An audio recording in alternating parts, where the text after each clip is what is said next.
You ready for Ms. Owens?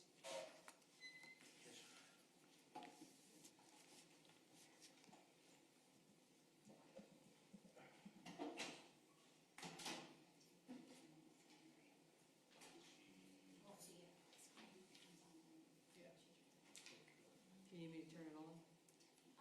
Yes, we can go ahead, Judge, please. And are you doing click share? I am using the clip share, yes. Are we ready for the jury? State's ready, Judge. Yes, sir.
All right, good morning, ladies and gentlemen of the jury. Everybody have a good evening? Very good. All right, Ms. Nazim, state ready to call us next witness. Yes, Your Honor, the state would call Heather Johnson.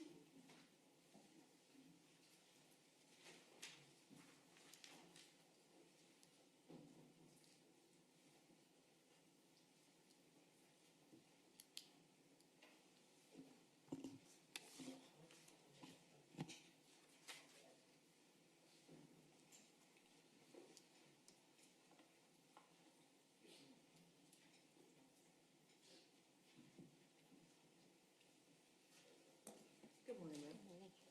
Ms. Johnson, will you raise your right hand? Do you solemnly swear or affirm the testimony you're about to give in this matter be the truth, the whole truth, and nothing but the truth, so help you God? I do. All right, thank you, ma'am. Good morning. Good morning. Could you please state and spell your name for the court? Heather Johnson, Heather Johnson. Ms. Johnson, how are you employed? I am with the Gwinnett County Police Department, And what is your role there? Crime Scene Specialist 3. Right, so you work for the crime scene unit there? Yes. How long have you held that position? I've been with the department since June of 2010, so about 14 and a half years. And tell us a little bit about the training that one must get to become a crime scene technician. I have a bachelor's degree in forensic biology, and I double majored, and I have a bachelor's degree in criminal justice, an associate's degree in photography, and I'm certified through the state of Georgia as a crime scene technician as well as a latent print examiner. Now, what exactly does a crime scene technician do? For crime scene, what we do is we go to scenes, document, collect. Sometimes we process for fingerprints, we swab for DNA, and basically documentation and collection. And what you do at each scene, does that determine on the facts and circumstances of that specific scene? Yes. Now, back in November of 2021, were you called out to the hometown studios located at 7049 Jimmy Carter Boulevard? Yes, I was. And what was the nature of the call that you were responding to? I was informed that it was a missing child. Okay. Now, when you arrived at the location, was the scene cordoned off anyway. Describe what you walked into. Yes, so when I arrived on scene, they had yellow tape up on the exterior of in the hallway to apartment or room 251. There was actually yellow tape up. So this would prevent the public from having access in and out of that specific area? Yes. Now, room 251, is that the room that you actually went into and actually process as well? Yes. Okay, I'm going to tender into evidence, Judge, State's Exhibit number 71, which is a copy of the certified copy of search warrant 21X01402, specifically to search the premises of room 251 of the Hometown Studios located at 7049 Jimmy Carter Boulevard for the purposes of the record only. No objection for purposes of the record only, Judge. Admitted without objection. Thank you. And Ms. Johnson, you entered the room pursuant to that search warrant which authorized your access, is that right? Yes. All right, tell the ladies and gentlemen of the jury what you do when you begin the process of processing. So usually what we do first is we do a walkthrough, and often we walk through with the detectives, and we just observe what is already out. We see anything that we might want to go ahead and document and collect prior to searching anything. Once we conduct that walkthrough, I then start doing overall photography before anything is removed or touched. And is that what you did in this case? Yes. Are you there by yourself as far as crime scene's concerned, or are there other technicians also? I did have another technician with me on this case. Okay. Now, I want to show you what has been marked as State's Exhibit 72 all the way through 91. They have been previously shown to defense counsel. Can you just generally tell us what we're looking at?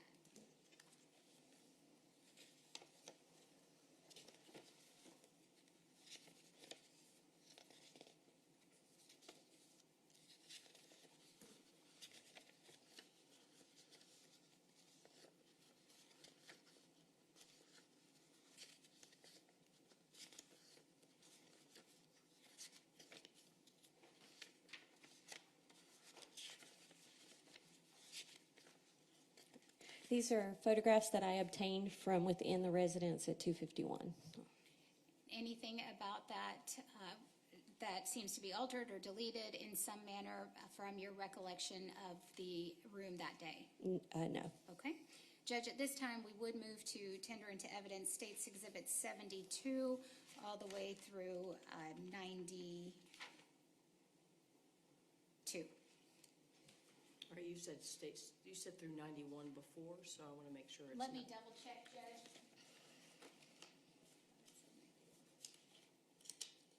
I apologize, Judge. There's actually 92. It'll be all the way to exhibit number 92, and I have previously shown those to defense counsel as well. That's correct, Judge. We've seen them and no objection. Admitted without objection. Thank you, Judge. At this time, I would move to tender in some of those photographs. Or excuse me, publish some of those photographs. Granted. Thank you. Don't mind, Ms. Cohen. You should be able to see those on the screen.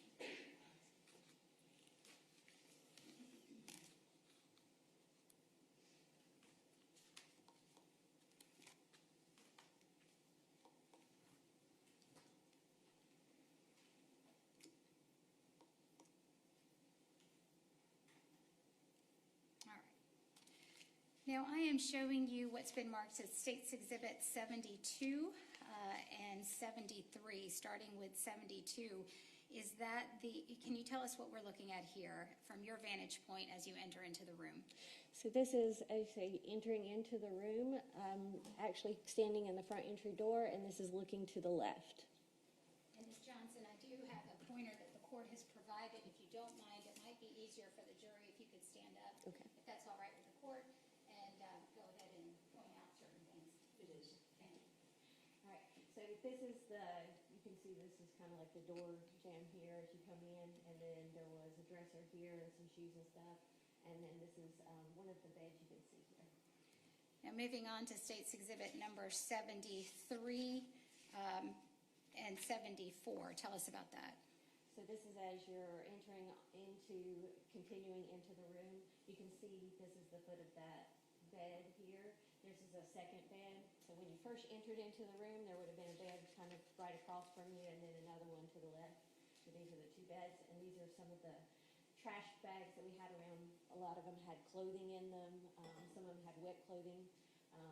We had like a white trash bag with yellow handles. We had this grayish looking kind of like a waffle pattern with black handles. And these are just some of the things. All right, and I believe that was State's Exhibit 73, and this is 74. Is that a close-up of the items that were found in the bags? This is a close-up of the bags that were located at the foot of the second bed. Okay. Is what I called them first bed when you first come in. Second bed was the left bed. I'm going to move you over to State's Exhibit number 76. What is it that we're looking at here? All right, so as you can see, this is actually the front entry door. So when I first took that other picture and looked into the left, the dressing room bed over here, the beds would be behind me if you were standing in this position. Oh, I'm sorry. Go ahead. And behind the door, I noticed that there was a larger defect in the wall, so I photographed that. Okay. I'm going to move you over to State's Exhibit 78. Tell us what we're seeing here, please. All right, so if you had the first bed and the second bed. On the left side of the second bed, there was a trash can along with some other trash bags that were on the ground as well. When we were doing our search, after I had did my overall initial photographs, and the search was occurring, we ended up looking through the trash bags and we found a diaper that had duct tape wrapped around it. This is State's Exhibit 79. What is this here? This is also one of those trash cans. You can see there's some underwear here and this bottle here. This was all on the floor near that same area to the left of the bed number 2. And inside of it, I noticed there were some blue gloves. Those were ended up being documented and collected. There were actually 2 sets of gloves. They were double gloved almost. Like you'd have a glove and then pull it off, and another 2 sets of gloves that were pulled off.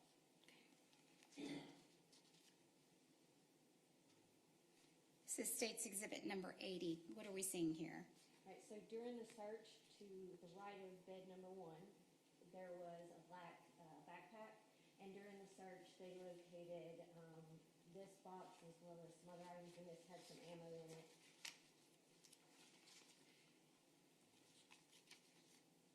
And State's Exhibit number 81.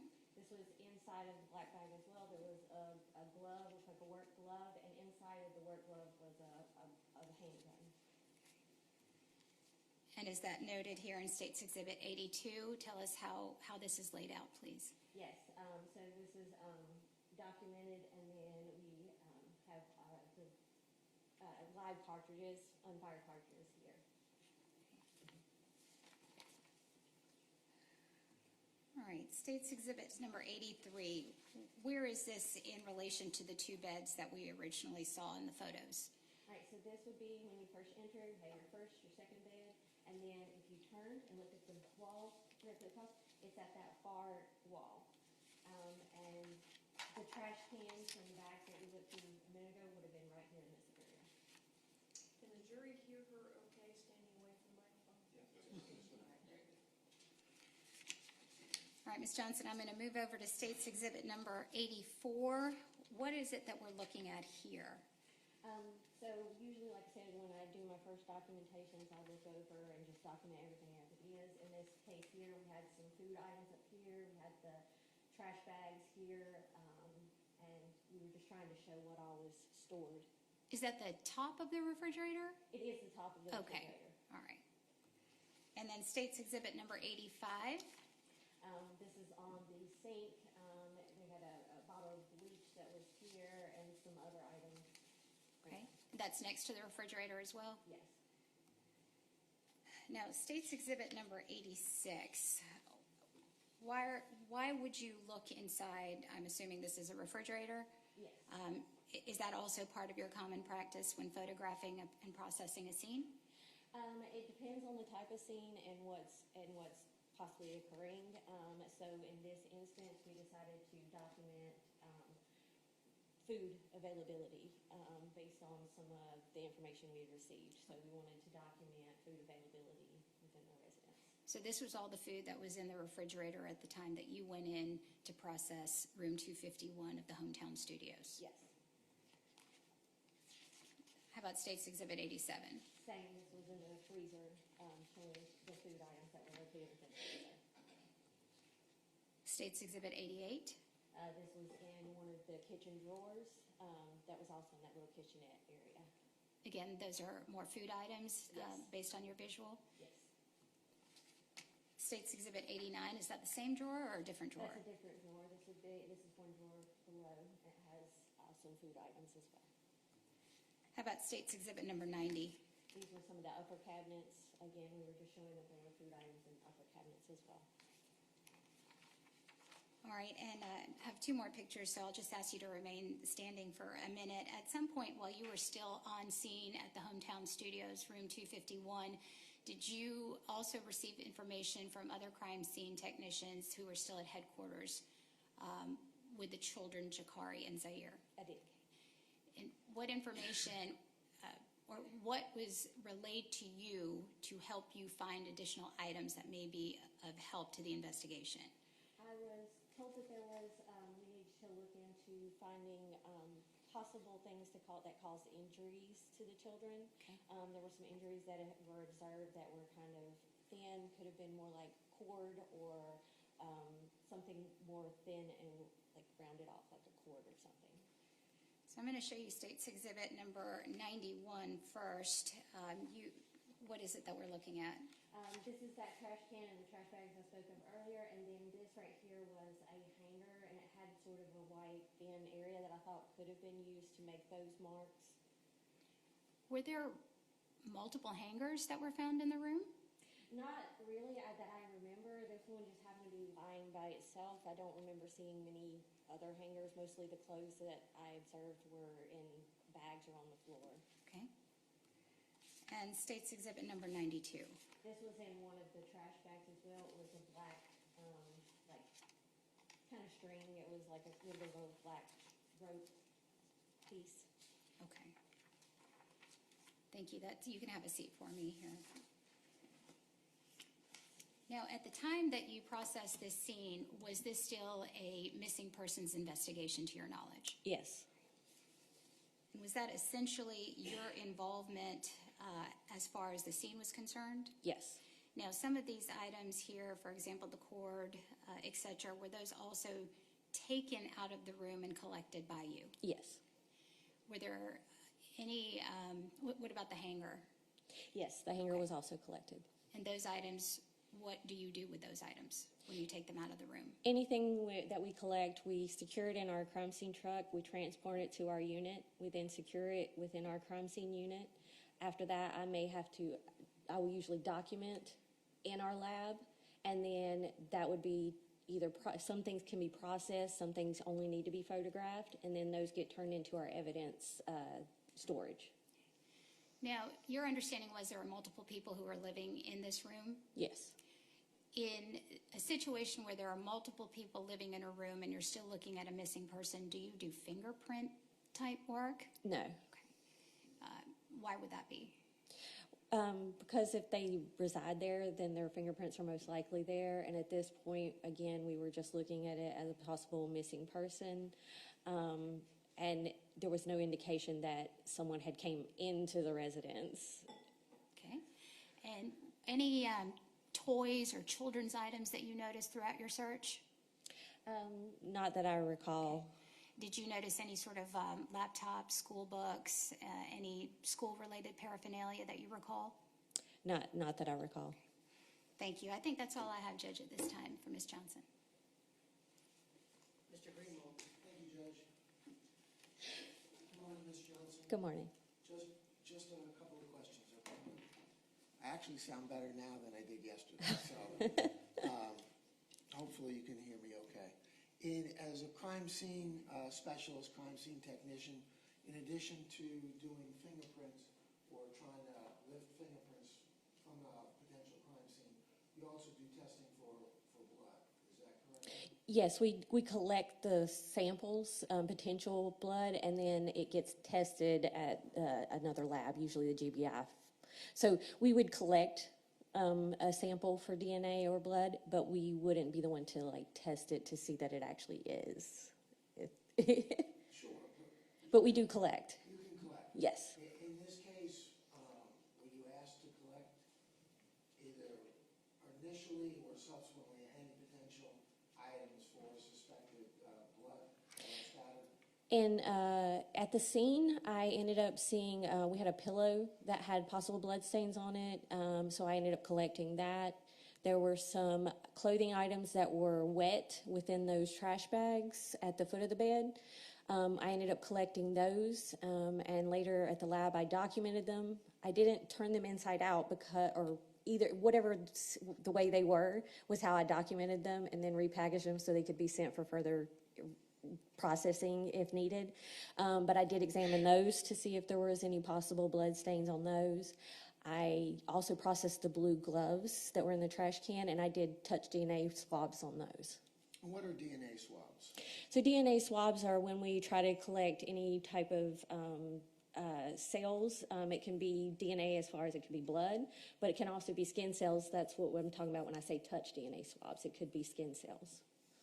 And so that was your role to collect the items, but ultimately you don't know if they were ever sent off to the GBI crime lab for analysis. Yes, that's correct. Thank you, ma'am. Yes. Any redirect? Just briefly, Judge. Ms. Johnson, the items you indicated that were presumptive, that you had taken in that may have blood on them, when you say a presumptive test, is that a preliminary test? Yes, so mostly the time we document if we see a reddish stain or something we think could potentially be blood, we can test it with a chemical called phenolphthalein. And when we do that, it's a presumptive test. It doesn't mean that it's actually a positive test. So in some cases where I might see a potential blood stain, I would test it. If I really think that it's, like, I look at it and go, okay, yes, that's definitely probably a blood stain, I might just package the whole item so the whole item could be sent to the GBI. If I'm still unsure and I just look at it and say, okay, that's a reddish brown stain, I'm not positive, let me do a presumptive test. And it's, again, just presumptive, and it has to be verified in a lab. Now, were there any items that came back being, I guess, is positive the correct word for a presumptive test Yes. for potential blood? Yes. I only had one item. There was a pair of shorts that had a small stain on the front of them, and it was a very faint positive, but I did get that and documented that. And the ultimate decision for testing, is that, whose decision is that? That is up to the detective. And that's for further testing Yes. if there is a positive presumption of blood? Yes. Okay, thank you. That's all I have, Judge. No other questions, Your Honor? May the witness be excused. Yes, Your Honor, thank you. All right, thank you, ma'am, you're excused. Thank you, Your Honor.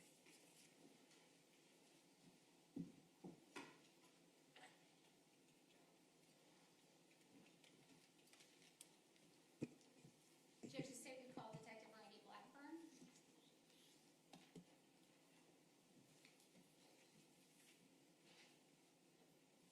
Here.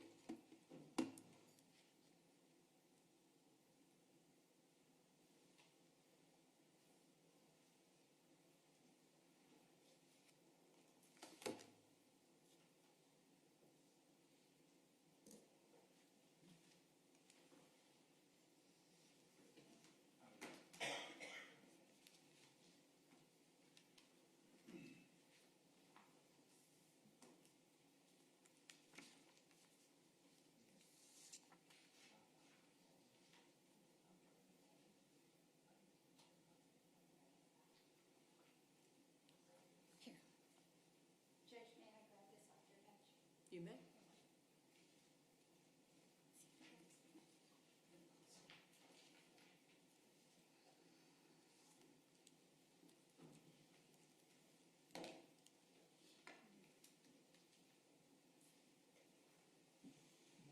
Good morning.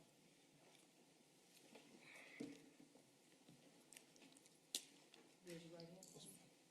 Do you solemnly swear affirm the testimony you're about to give in this matter be the truth, the whole truth, and nothing but the truth, so help you God? I swear. All right, thank you, sir.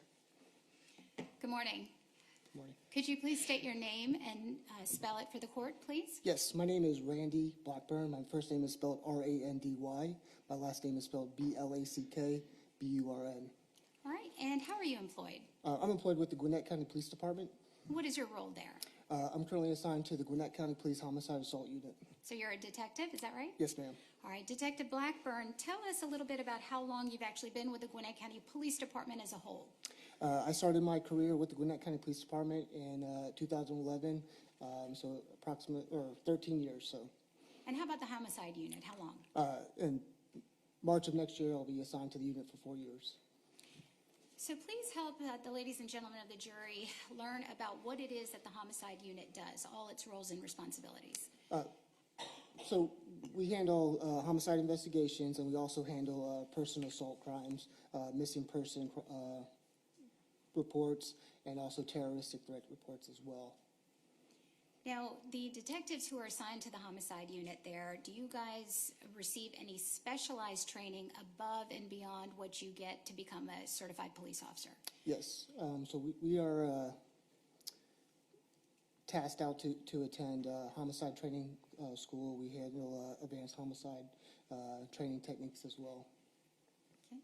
And you are a certified police officer, correct? I am a certified police officer In addition. Georgia. Yes. All right. Now, approximately how many homicide investigations have you been involved in, either as lead detective or in assisting with those investigations? I've been a lead detective in a homicide investigation for 18 homicides that I was lead in, and I assisted with 75 plus homicide investigations within the unit. Now, I want to take you back to around November 21st of 2021. Were you called out to help with the investigation of Amari Hall, who had been reported missing? I was, yes. And tell us what was the purpose in having you called in?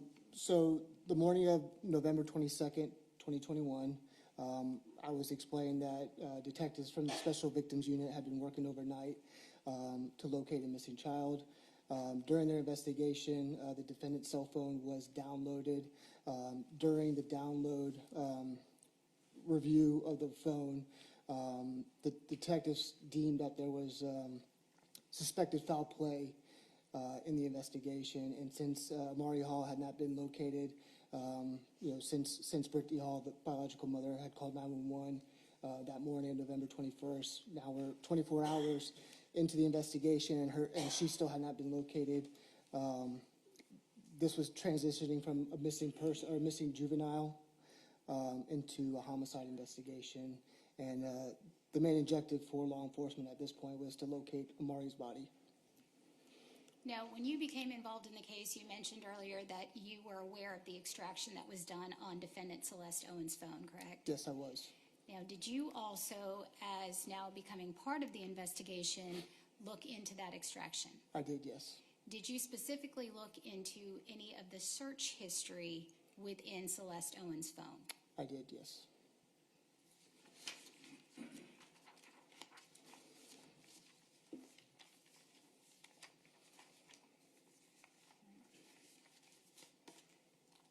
I'm going to now show you what I have marked as State's Exhibits 96, 97, and 98. And then I am skipping over and showing you State's Exhibits 120, 121, 122, and 123. All of these have previously been shown to defense counsel. Detective Blackburn, can you just briefly look at these? Yes, ma'am. And tell me just what they are. This is going to be the data that was extracted from the defendant's cell phone, and this was pulled from a Cellbrite report that we are given once the phones are downloaded from the Gwinnett County Police Forensic Computer Lab. And Judge, at this time, I would move to tender into evidence State's Exhibits 96 through 98, as well as 120 through 123, which are essentially extractions or screenshots from the extraction of defendant Celeste Owens' cell phone, which would be under State's Exhibit 21. I have previously shown these to defense counsel as well. That's correct, Joe. We previously seen no objection. Admitted without objection. Thank you.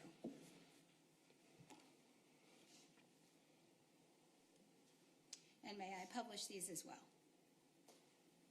You may. Thank you.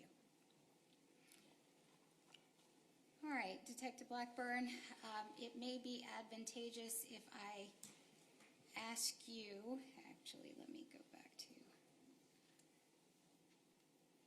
please stand up. There's a pointer right there Yes, ma'am. with you. Might be a little bit harder, so I'm going to try to make this as big as I can. Detective Blackburn, oops, sorry.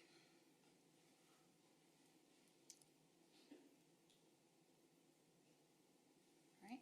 Detective Blackburn, you said you had gone through the extraction and the search history as well. I want to direct your attention to around 4:06 in the morning on the 19th of November. But before I do that, could you just briefly explain to the jury sort of what it is that we're looking at and what each column essentially means? Yes. So the red X means that this is deleted data from the defendant's cell phone, which was recovered from the Cellular report.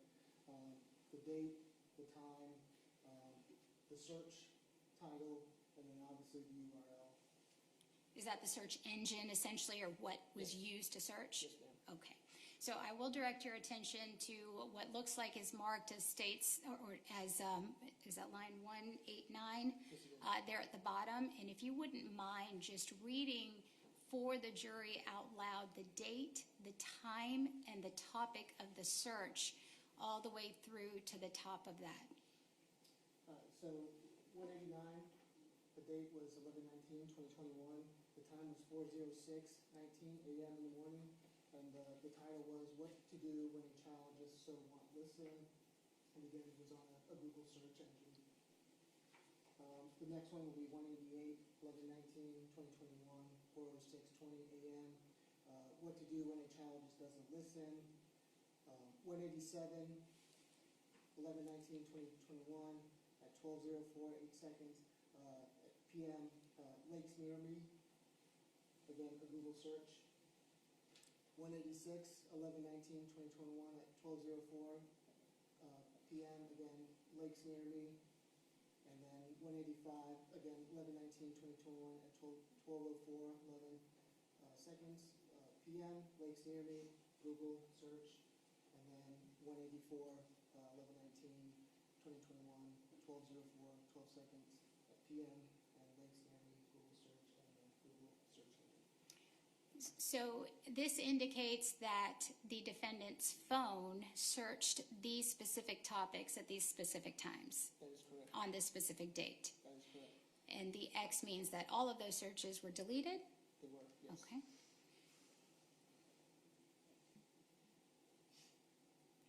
Let me move you over. Okay, to State's Exhibit number 97.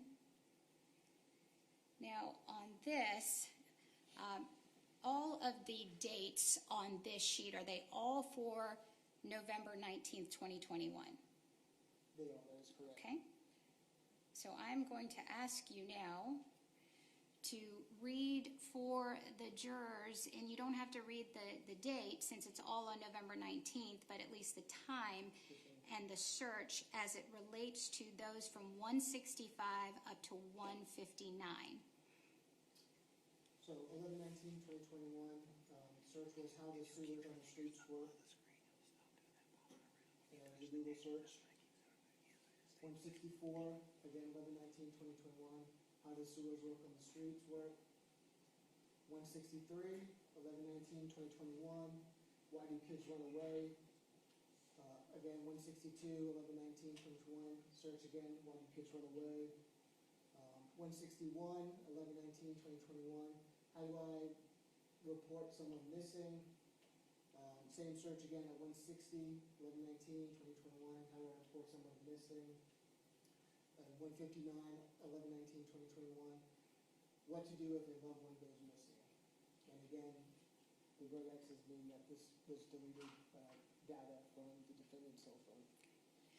Now, as it relates to the time frame around 7:26 and 45 seconds, which is seen in line 157, all the way up or down, I guess, to line 148, which would be 7:33 and 36 seconds, again, in the evening of that day, without individually going through those lines, is there one specific company or account that is being looked at or accessed? Yes, ma'am. And what is that for?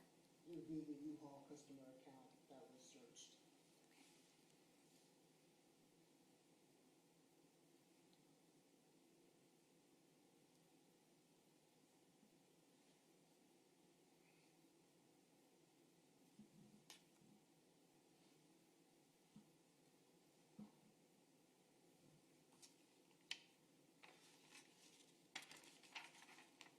All right, so I'm going to take you over. This is State's Exhibit number 97. There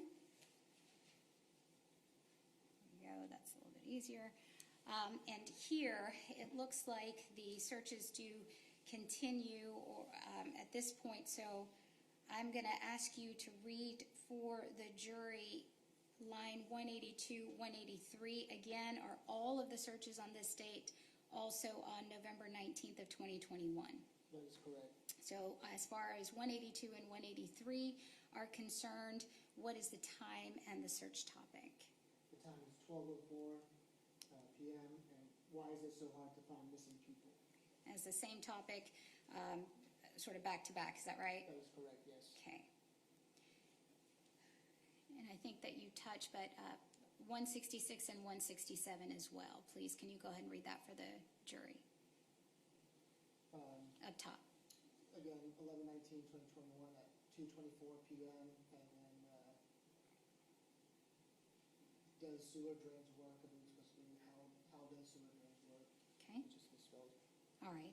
So essentially, all of the searches that were that you have read out to the jury have occurred on November 19th of 2021, from which you indicated from around 4 in the morning, and then continued through until about 7 that evening, various forms. Yes. Okay. Yes, that's correct. Now, again, all of these on State's Exhibit number 96, 97, and 98 were all of those searches on November 19th deleted from the defendant's phone. They were, yes, deleted material. Or, excuse me, deleted data. Okay?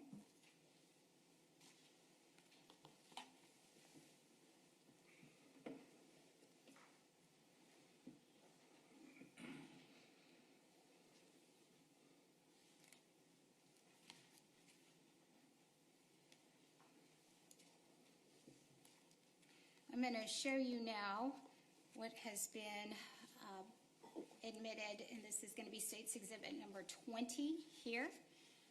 Again, is this also a screenshot of information obtained through the extraction of defendant Celeste Owens' cell phone? That is correct, yes. And the highlighted portion there for you, what is that exactly? Can you tell us the date, the time, and whether or not there was some access to a particular app on the defendant's phone? Okay, so it's 11/19/2021 at 5:50 p.m.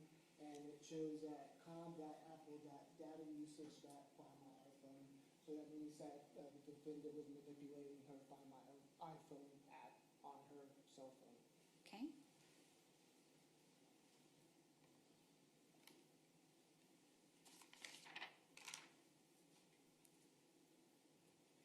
All right, I'm going to show you now what is State's Exhibit number 121.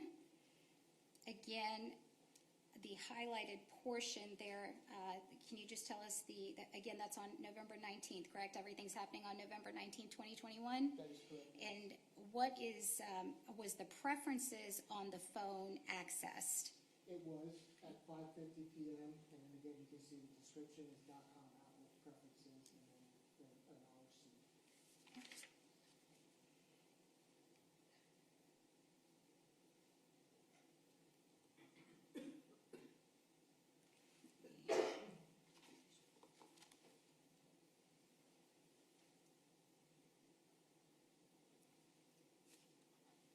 Right, let me move over to this next exhibit.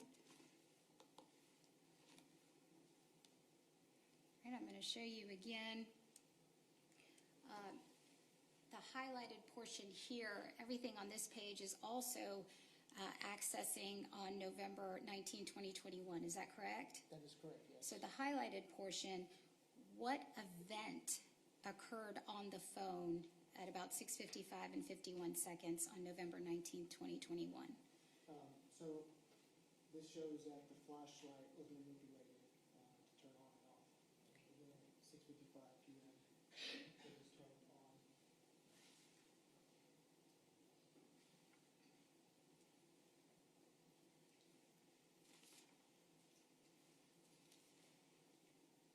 I'm showing you State's Exhibit 23. Oh, maybe not. There we go. Now, I'm going to take you over, what is this that we're looking at? Are these actually phone calls or apps, or what is this here? This is going to be this data, activity sensor data for the apps. Now, I want to take your attention specifically to November 19, 2021 at 6:58 and 41 seconds in the evening. What is the type of thing that is occurring on the phone at that point? So there was a phone call that was made, and the phone call was made to 762-204-4080, and it was the contact was saved in my lady, and that would be Brittany Hall's phone number. And in your investigation and lead investigator in the homicide of the child in this case, were you able to determine that that was in fact the phone number associated with Brittany Hall? It was, yes. And Can you read that number again, because you said 4080? 762-204-4080. thank you. And approximately how long would that call have been? 51:30. So about 51 Yeah. seconds? Okay.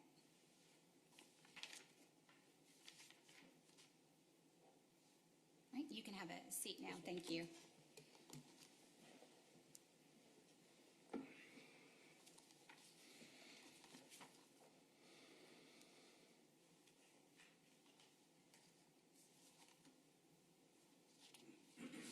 Now, based on the search history at this point, did you have any interest in what was happening at the U-Haul location, or why the U-Haul location was being searched? I did, yes. Tell us what you did with that information. So researching the call log data on the defendant's phone, I was able to establish a location. It was the A1 storage facility off of Lawrenceville Highway and Jimmy Carter Boulevard. The address is 6274 Lawrenceville Highway. That location, the A1 storage facility, licensed U-Haul rental. Did you actually go to that location? I did, yes. And what happened when you went to the location? What information were you able to glean? I spoke with employees at the location, and I was provided a U-Haul receipt that was an agreement for the defendant to rent a U-Haul van that day on November 19, 2021. Again, while speaking with employees, they showed me the business phone and the caller ID, which displayed the defendant's name and her phone number, had called multiple times inquiring if there was a U-Haul van available for rental. And the name that popped up, that you visually saw that name? I did, yes. And what was that name that you saw? Celeste Owens. Okay. I'm going to show you what has been previously marked as State's Exhibit number 99. And shown to defense counsel. Can you please tell us what that is? This is going to be the U-Haul equipment contract receipt that was provided to me during my investigation. And is that in fact an accurate representation of the contract that you recall being given? It is, yes. Okay. And Judge, pursuant to that, I do have State's Exhibit 100, which is a business record certification by the lawful custodian of records for that business. I have previously shown that also to defense counsel. It is also part of the court's stipulations, or the state and defense's stipulations presented to the court. And so pursuant to State's Exhibit 100, we would ask to tender into evidence State's Exhibit 99, which is the contract in question referenced. All of that is correct, Judge, no objection. Admitted without objection. Thank you. States 99 and states 100. Thank you, Judge.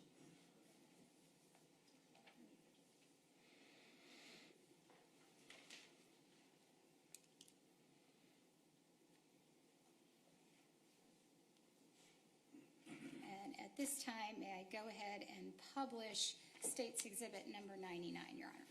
You may. All right, Detective Blackburn, I'm probably going to ask you to go ahead and stand up again with your Yes, ma'am. pointer. And please help the jury understand what it is that we are looking at here. So again, the customer name, Celeste Owens, she provided her address, 7049 Jimmy Carter Boulevard, Peachtree Farms, Georgia, 30092. The customer's phone number, which was 770-875-4475, and then also the email account at celesteowens771@yahoo.com. In your investigation as the lead investigator in this case, were you able to also determine that that is in fact the phone number that was associated with Celeste Owens? Yes, and that's going to be the phone number that called earlier that day to inquire if there were any U-Haul vans available. Okay. And that contract, I think, is comprised of a couple pages, is that right? That is correct, yes.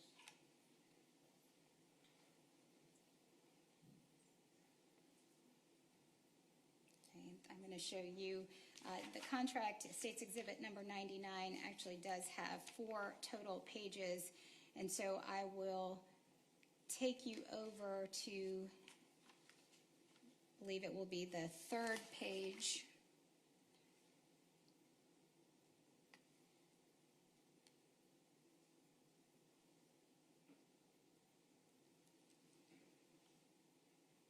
Bear with me 1 second till we get there.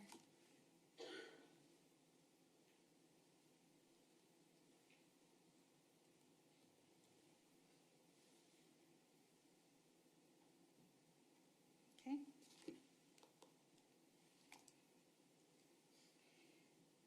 Now, on the top of that page there, tell us, is there a rental time in, rental time out, and any mileage that is associated with that particular U-Haul van? Yes, so the rental date and time is 11/19/2021, and it was rented at 1:06 p.m. The return date and time, again, was the same date, 11/19/2021, and it was returned at 7:36 p.m., so the vehicle was rented for approximately 6.5 hours that day.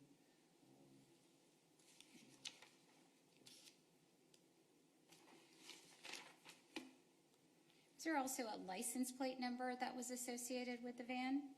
Correct. And then again, for the mileage, it's 6060 was the mileage out, and then the mileage in was 6087, so approximately 27 miles were driven within that 6.5 hour time frame.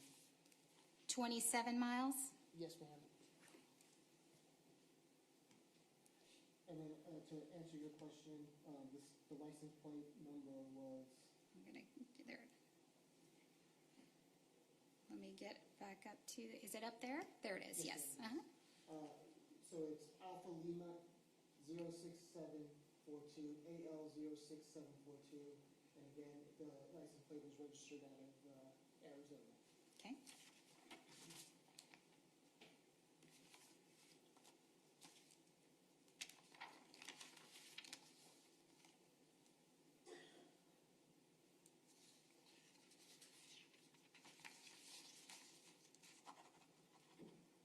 All right, now Detective Blackburn, when you went to the location there of the U-Haul, were you able to determine if there was any surveillance footage? Yes, there was surveillance cameras from the exterior and interior of the business. Did you obtain that surveillance footage as well? I did, yes.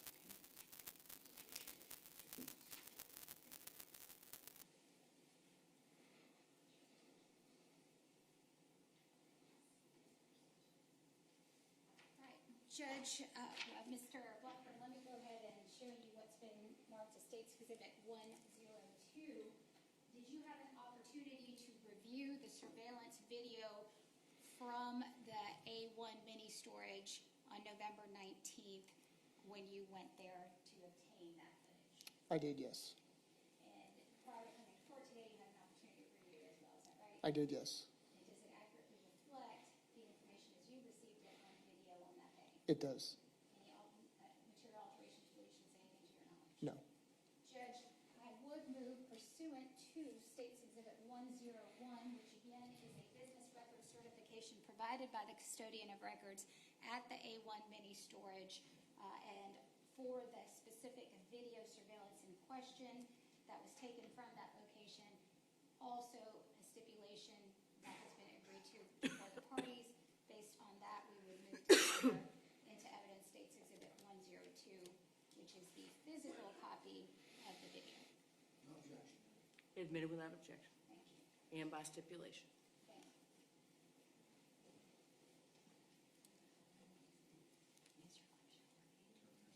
I will, but is yours working right now? Okay. Judge, I would ask to publish State's Exhibit 102. Granted. Okay. Now, Detective Blackburn, I'm going to show you portions of the actual video, starting with the exterior of the U-Haul. And can you tell us a little bit about what we would expect to see in that video? Yes, so the defendant is going to arrive via Lyft or Uber at the location. When she arrives, she enters the business. There is going to be a customer ahead of her. She stands by until that customer is finished, and then the employees assist her with renting the U-Haul. Once the U-Haul is rented, she leaves the location. All right.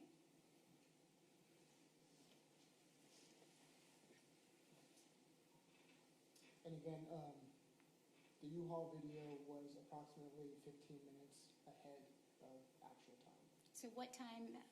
So right now, real time would be 12:59 that she's arriving. And this would be on November 19th of 2021. Correct, 11/19/2021. And this is going to be the defendant exiting the Uber or Lyft.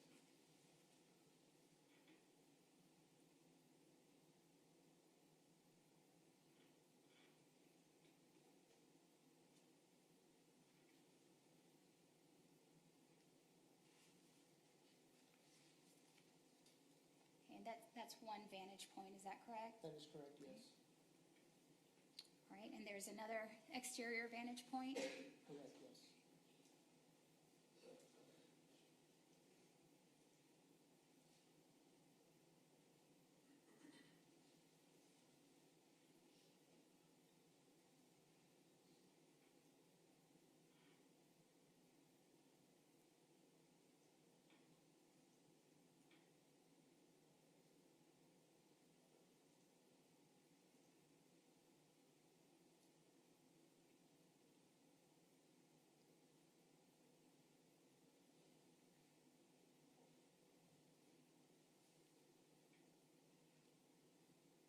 So again, this is the defendant exiting the vehicle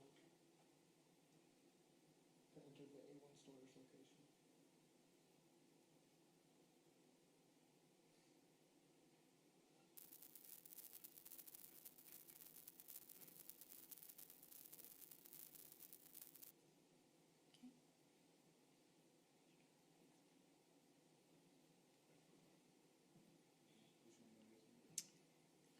Go ahead and move on to.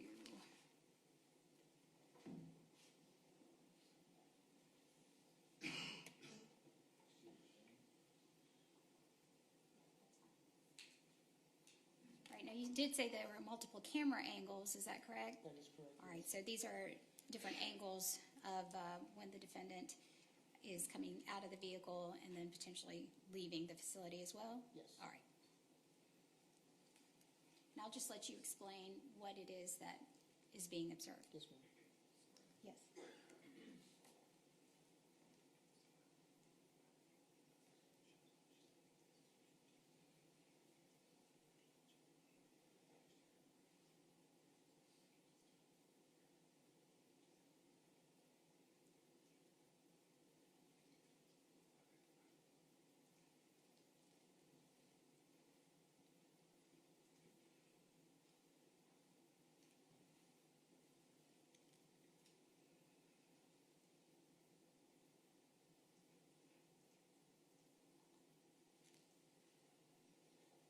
So this is going to be the interior camera for the A1 storage facility.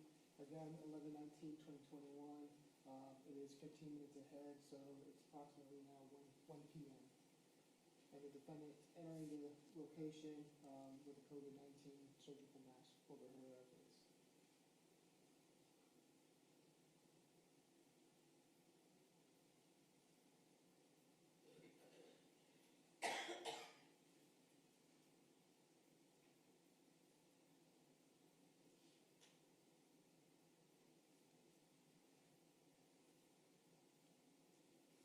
So once they're finished with this customer, she approaches the desk, provides her driver's license to the employee for the U-Haul rental.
Detective Blackburn, were you able to determine if it appeared as if the defendant was taking a photograph at that point Yes, she's taking a photograph of her driver's license. of her driver's license? Yes. Okay.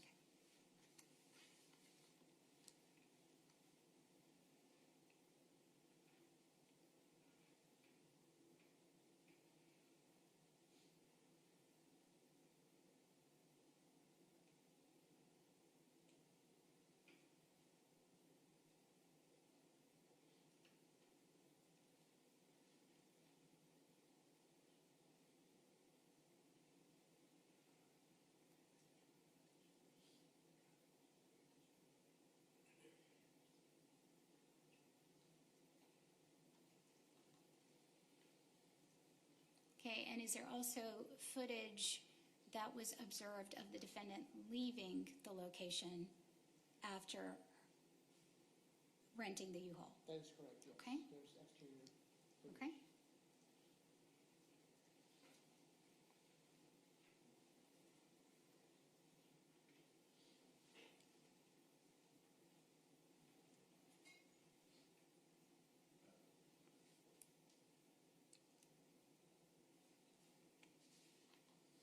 Sorry, I've got to hit the button. Okay.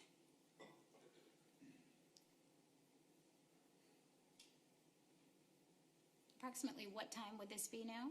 It is going to be approximately 1:04.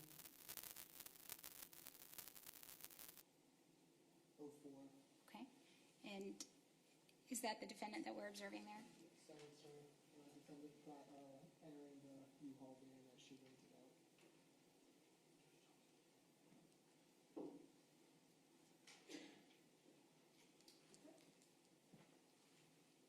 Can we stop this?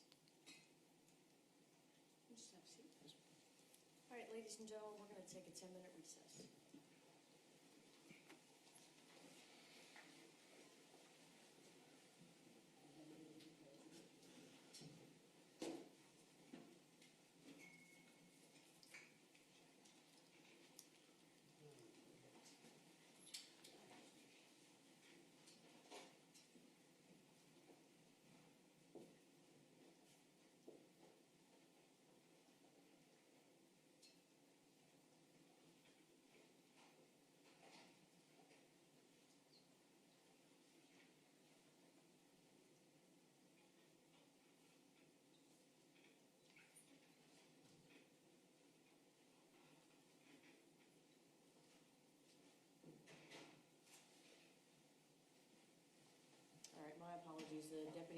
attorney with a note that said juror urgent bathroom break. Do y'all want me to put this into the record, or? I don't think it's necessary.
ready for the jurors? Yes, Judge. Thank you.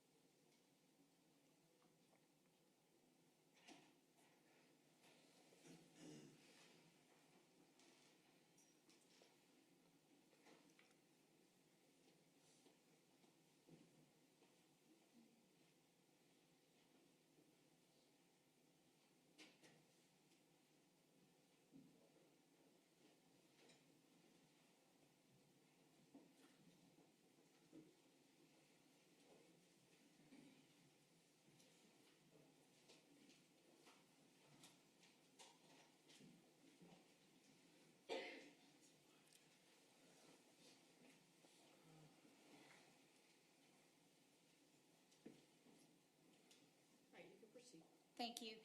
Detective Blackburn, I'm going to take you back for just a moment to the previous video where the defendant is exiting the U-Haul location. I had previously asked you about an approximate time frame as to when that would be, and I think that you had indicated a particular time.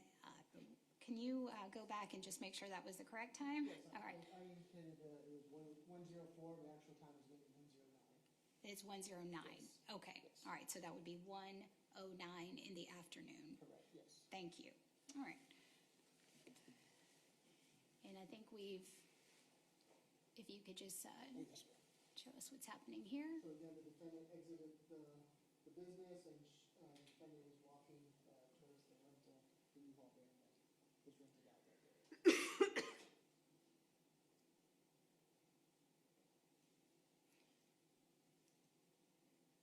And at some point, is that van seen pulling away? That is correct.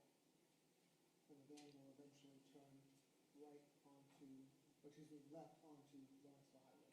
Was there any indication that there were any other individuals who also got into that van? No.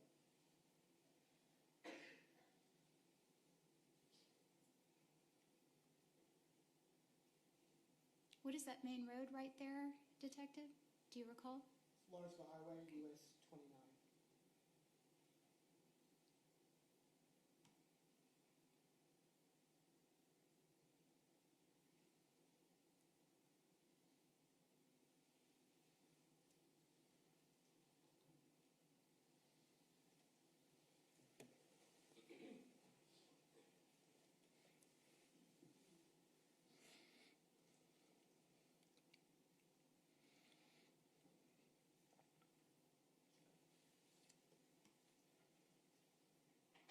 And again, this is just the additional angle showing the defendant walking to the right-hand side where the van is located.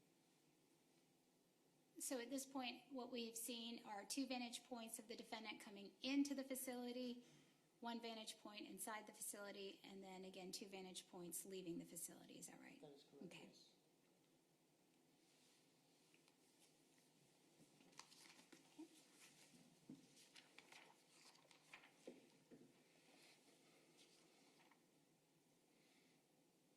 All right, now I want to talk to you a little bit about something called flock.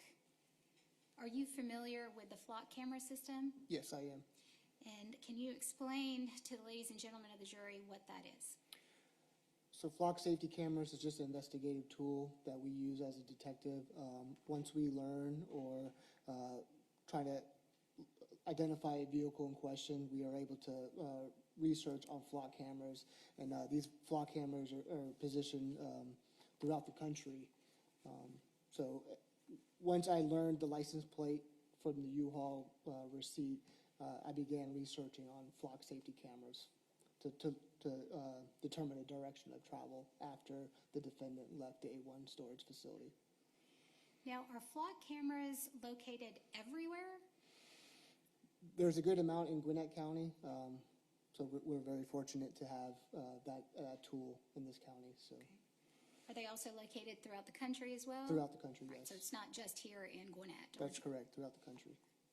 I'm going to show you what's been previously marked as States Exhibits 103 through 111, also previously shown to Defense Counsel.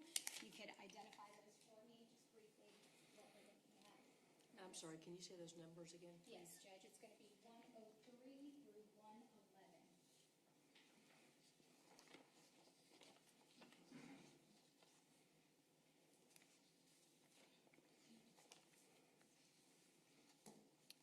And these are just going to be the flock captures of the U-Haul van that the defendant was driving. Are those an accurate reflection of the images that you reviewed yourself of the flock camera associated with that That is correct. van? Okay, Yes. thank you. Judge, at this time, I would move to tender into evidence States Exhibits 103 through 111. Again, those have been previously shown to defense counsel. There is also a stipulation that has been entered into by defense counsel and the state as far as foundation is concerned for those images. That's correct as well, Judge, and no objection. They're admitted without objection. Thank you.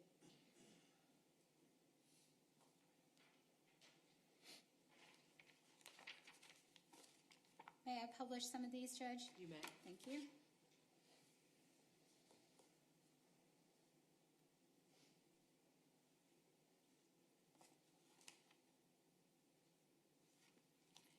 All right, Detective Blackburn, I'm showing you States Exhibits 103. Since this is the first flock image we're seeing, can you just explain what it is that is contained on this actual image? Yes.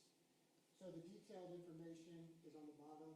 This flock camera was positioned at Jimmy Carter Boulevard at 85 towards Live Oak Parkway, and it covered lane 2 and 3. The date and time was 11/19/2021, and the time is military, so it was 1:21:42, and that is an accurate time. And are you able to actually see the license plate of the van as well? Yes, so it's an Arizona license plate again, and the license plate is Alpha Lima 06742 AL 06742. And that is in fact the van that was rented pursuant to the video footage as well as the contract by this defendant, Celeste Owens? Yes, it is. I'm going to show you States Exhibit 103. What location is that? This is going to be Jimmy Carter Boulevard at 85 towards Brook Hollow. This is the left lane. And again, this is the defendant traveling westbound on Jimmy Carter Boulevard back towards 7049 Jimmy Carter Boulevard, Hometown Suites. And again, time of the date is 11/19/2021, and the time is 1:23:45. And States Exhibit 105. This location is it's going to be in the city of Peachtree Corners. Jimmy Carter at Peachtree Industrial Boulevard. This is going to be right outside the location of 7049 Jimmy Carter Boulevard. And the date is 11/19/2021, and the time is 1:31:24. So the flock images can only be captured where there's a flock camera. That is correct, yes. And so in these locations, that's why there is some intermittent time of the photographs, is that right? That's correct. There's a handful of flock cameras that are stationary on Jimmy Carter Boulevard. Now, at some point, did you learn through the flock cameras and the various location that you were tracking or looking at if the defendant made a stop anywhere prior to going back to the hometown studios that day? That is correct, yes. And where would that stop have been? The stop that the defendant made was to the Dollar Tree that was located at 7050 Jimmy Carter Boulevard, and that location would be directly across the street from 749 Jimmy Carter Boulevard, Hometown Suites. Would that be the Dollar Tree or the Family Dollar? Excuse me, Family Dollar. All right. I am going to show you what's been previously marked as States Exhibit number 115.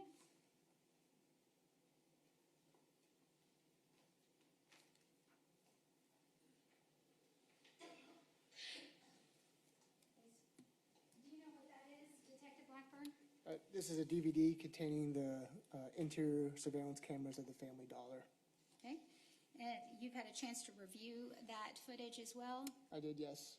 Is that footage from November 19th of 2021? That is correct, yes. And what location is that from? Is it the Family Dollar that is located at 7050 Jimmy Carter Boulevard? That is correct, yes. And you've had an opportunity to review it. Is that a fair and accurate representation of the surveillance video as you reviewed it as well? It is, yes. Judge, at this time, the state would move to tender into evidence States Exhibit number 115 pursuant to a business records certification in Exhibit 114 from the custodian of records for that surveillance video, also included in the stipulation between parties. And that's also true and correct, Judge, and no objection. Admitted without objection. Thank you, Judge. And I would ask to have permission to publish that video as well. Granted. Thank you. And Detective Blackburn, while we're getting that video ready for you, did you or other law enforcement officers actually go to the Family Dollar that was located, that the surveillance footage is taken from? That is correct, yes. Did you also obtain from there a receipt as well? Yes, Okay, I'm going to show you State's Exhibit number 113. Is that in fact the receipt that was obtained from the Family Dollar? that is correct, yes. What is the date on that receipt? It is 11/19/2021, and the time of the purchase was 1:39:48. Judge, at this time, I would move to tender into evidence State's Exhibit 113 pursuant to State's Exhibit 112, yet another business record certification for the receipt from the custodian of records at the Family Dollar, also pursuant to the stipulation between parties. True and correct, Judge, no objection. Admitted without objection. Thank you. Yes. All right, Judge, we're going to, Detective Blackburn, we're going to go ahead and play the video. The date and the time are on the bottom left-hand side. The time is correct. And this would be the defendant, again, wearing the same clothing that she was wearing at the A1 market with the COVID-19 mask over her face.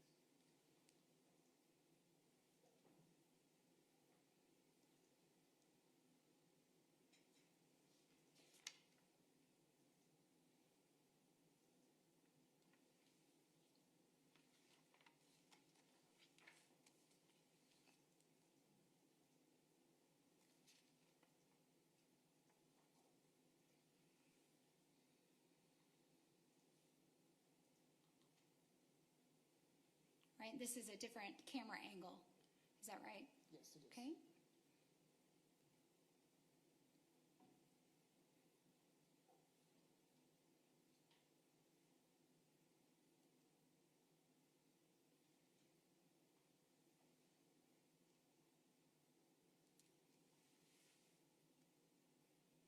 This is the defendant, left-hand side, approaching the cash register to check out. Again, the time is 1:39:06.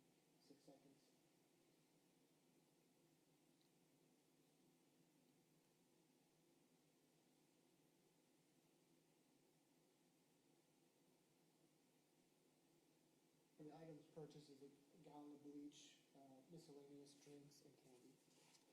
I'm sorry, I couldn't hear you. Bleach was being purchased, miscellaneous drinks, and candy, along with the item.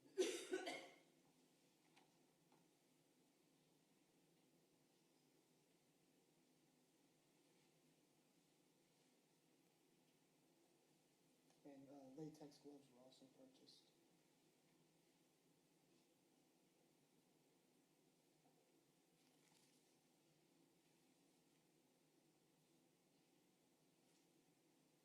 And then she exits the store at 1:40. I'm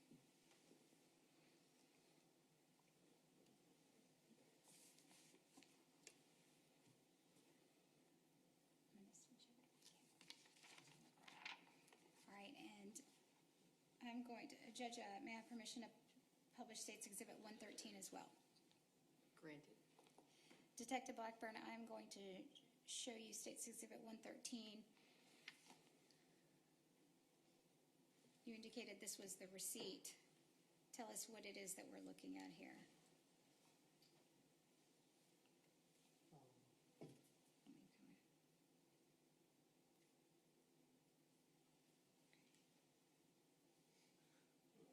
Can you see? Yes. Bleach, Skittles, gloves, a Hawaiian, a low-power drink, a Mountain Blast, Mountain Dew, and then gold box wing.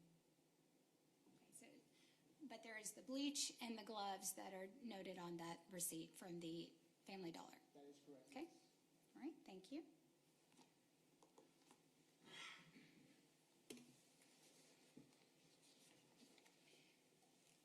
Now, from the Family Dollar location, were you able to determine through surveillance videos where the defendant's van traveled next, or the U-Haul van the defendant had rented traveled next?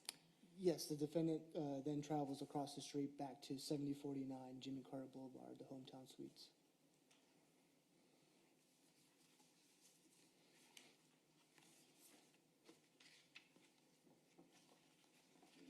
I'm going to show you a couple additional exhibits here.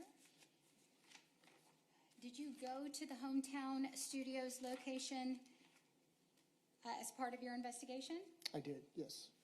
Were you able to locate any kind of surveillance video there as well? I did, yes. I'm going to show you what's been previously marked as State's Exhibit 119. What is that? It's a DVD containing the video footage from the hometown suites that I obtained during my investigation. And you've had an opportunity to review that footage prior to coming to court today? I did, yes. It is a fair and accurate representation of the footage that was reviewed by you at that time? Yes, ma'am, it is. Okay, Judge, at this time, I would move to tender into evidence State's Exhibit 119 pursuant to State's Exhibit 118, which is a business record certification for the particular surveillance video, also pursuant to the stipulation of the parties previously agreed upon. True and correct, Judge, and no objection. Admitted without objection. Thank you, and would also show you State's Exhibit 117. Can you tell us, Detective Blackburn, what that is? This is going to be a detailed receipt from the hometown studios. Again, the location was 7049 Jimmy Carter Boulevard, Norcross, Georgia, 30092. And is there also some receipts for another location?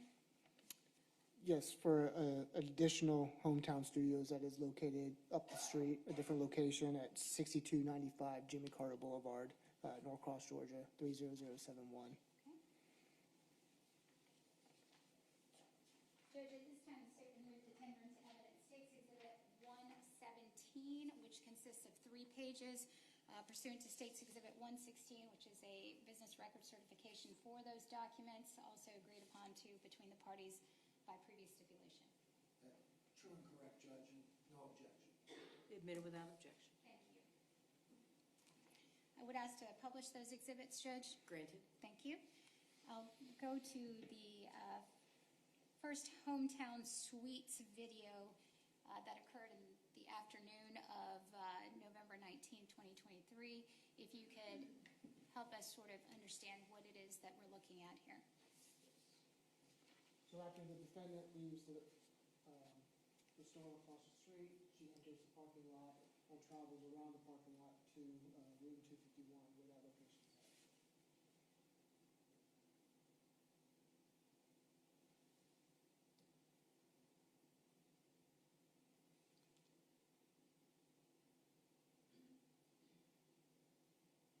Is it your belief that the van that is now entered in is the same U-Haul van rented by the defendant? That is correct, Okay. yes.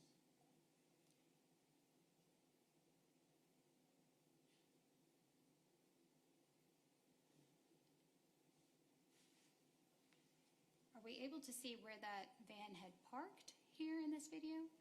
Not on this video, but there is an additional angle near room 251 where that van is observed backing into a parking stall.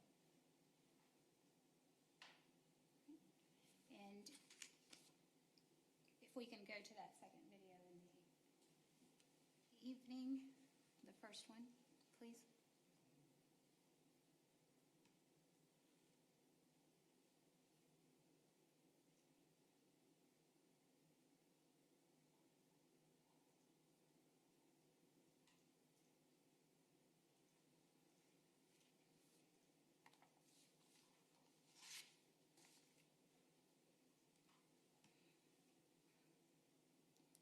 Now, this is correct time, is that right?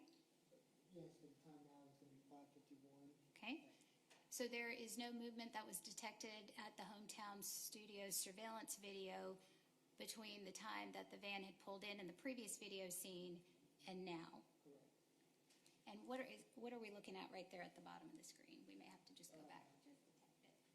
There's some activity pulled where the van is located via room 251. Okay.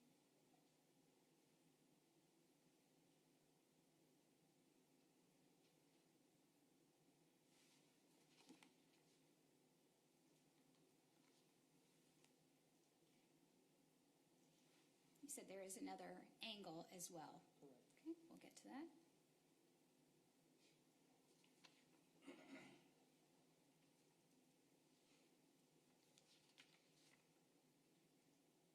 Are you able to note in this video the van? It's going to be up in this corner. Again, with the quality of the video, it's hard to determine who's moving around the van, but you do see activity. And you see the van Is that the van? moving closer to the stairwell to the building. You've been to this location? I have, yes. All right, and are you able to give an estimate as to how far from room 251 that parking space would have been? Just an estimate? A couple stalls over from the stairs. A couple stalls, parking stalls Yes, over? yes. Okay, from the stairs.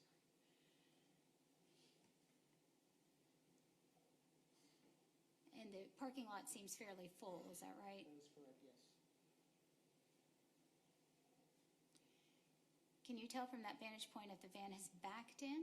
Yes, it has backed in right here, and then you see some activity in the back of the van, the rear of the van.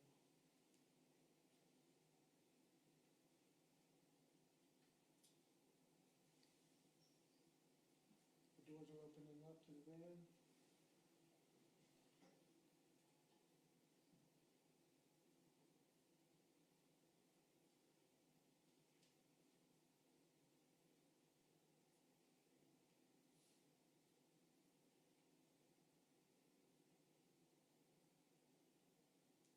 You can still see movement.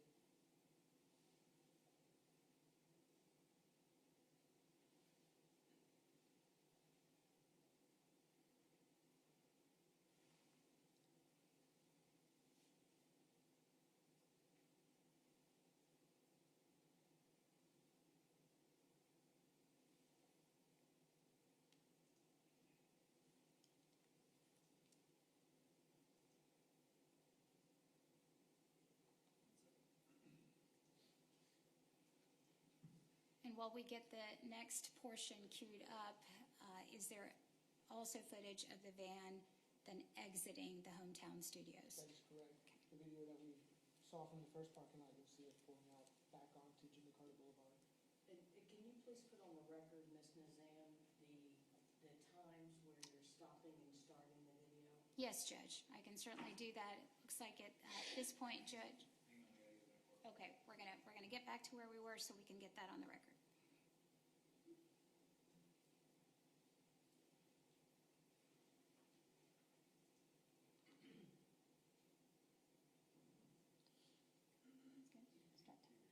All right, it looks like the time for the purposes of the record, Judge indicated on the screen, is going to be 17 hours, 56 minutes, and 15 seconds, with the date being 2021-11-19. And for the record on the video, it looks like it's at 5 minutes and 55 seconds. Is that correct? Bottom left-hand side. Yes, 5:55. Thank you. Sorry. Right, and then we are playing the video through. So again, activity in the rear of the vehicle.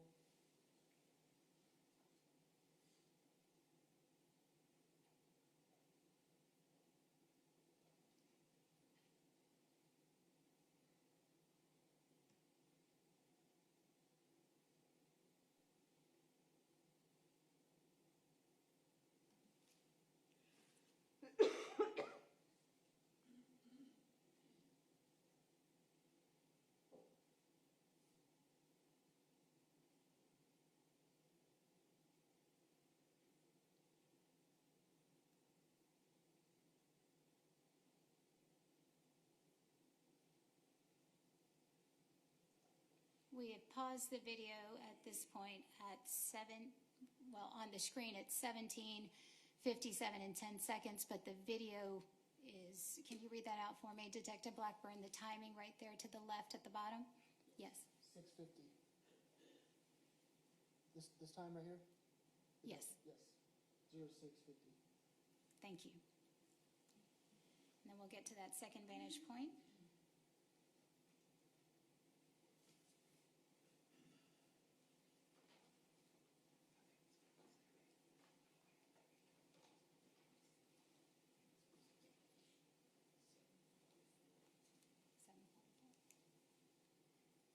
All right, I'm going to be starting this video here at 7 minutes and 44 seconds.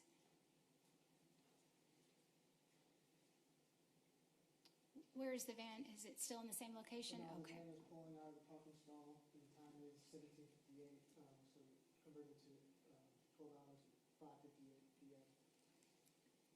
The video is now stopped at, is that 8 minutes? Yes, ma'am. Okay, thank you.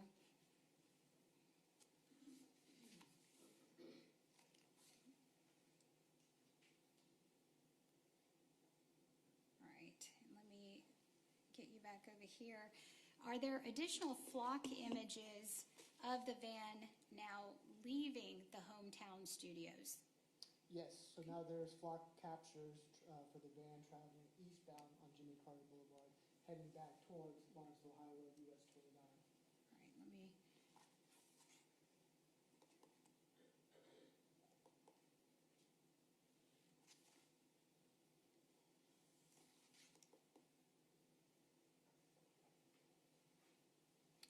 All right, I'm going to show you what's been marked as State's Exhibit 106.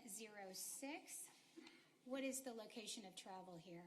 So the location is City of Peachtree Corners, and it's at Jimmy Carter at Peachtree Industrial Boulevard, 11/19/2021, and the time is 6:02 p.m.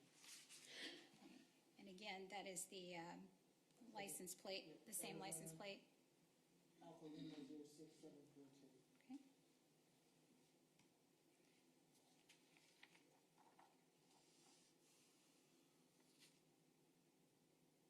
I'm going to show you State's Exhibit 107. If you could just kind of track the movement for us, please. That's correct. So vehicles continuing eastbound Jimmy Carter Boulevard. It is now at Jimmy Carter at Buford Highway towards West Front. And the time is 11/19/2021 at 6:07 p.m. Oh, I'm sorry. Okay. The same license plate number? Right. State's Exhibit 108. What location are we at? So now we're across Interstate 85. We're at Jimmy Carter at Brett Road towards Highway 29, Lawrenceville Highway. Again, the date is 11/19/2021, and the time is 6:29 p.m. So still headed away from the hometown studios in the direction of travel that you indicated? Yes, ma'am. Okay. Yes. I'm going to go to State's Exhibit 109. So now the U-Haul van has crossed over Lawrenceville Highway, and it's on Mountain Industrial, and it's from U-Haul Road. The van is going to be this vehicle right here. Okay. This was a double capture of the two vans. The date 11/19/2021, and the time is 6:35 p.m.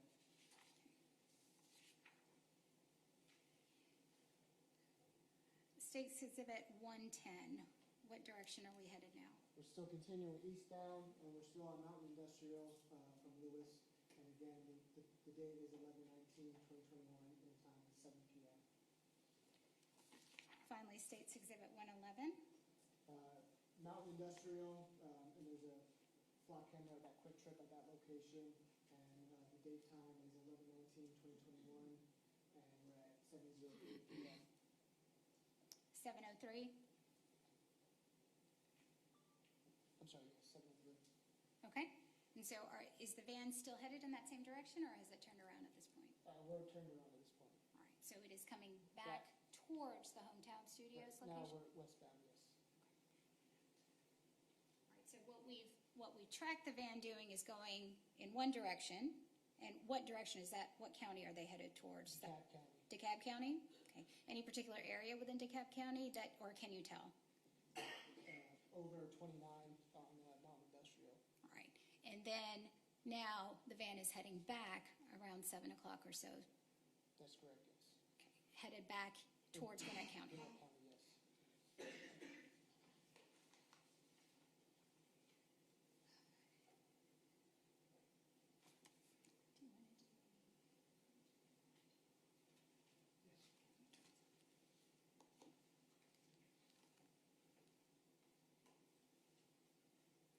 All right, now, at some point, does this U-Haul van rented by the defendant with this particular license plate number arrive back at the A1 mini storage where it was originally rented? It does, yes. Does it arrive back that same day? It does, yes. Do you, I'm sorry, I didn't mean to interrupt. Do you recall around what time? Approximately 7:30 p.m. And is there also surveillance video of the van coming back? There is, yes.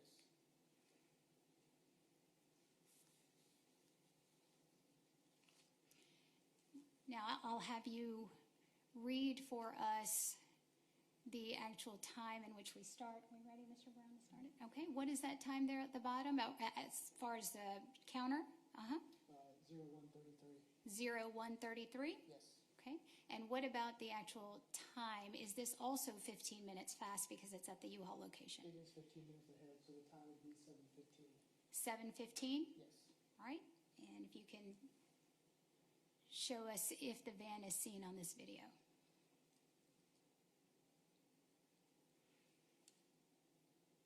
Again, the van is now pulling into the A1 storage.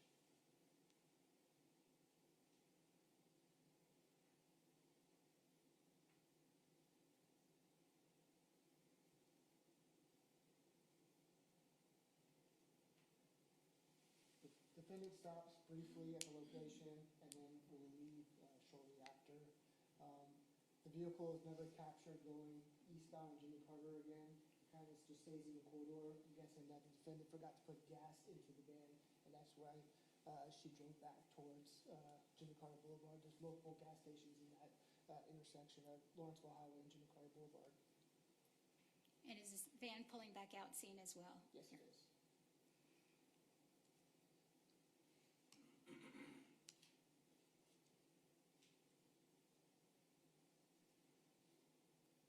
So again, the van is reversing. And you'll see the van turn left onto Lawrenceville Highway.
So 7:17 the van turns, 7:18 the van turns left onto US 29 Lawrenceville Highway. And the video ends there at 11 minutes and 4, as far as the counter's concerned? That is correct. Okay, 4 seconds, all right. And then is there additional footage of the van returning? Yes, there is additional footage All right, shortly after the van pulls back into the parking lot. okay.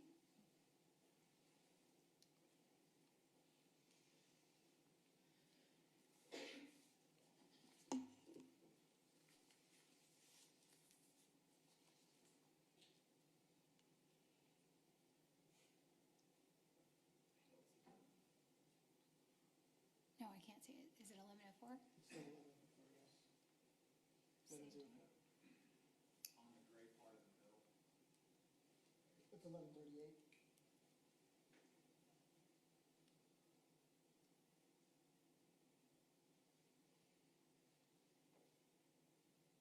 So at 7:17 7:25, the van pulls into the parking, back into the parking stall.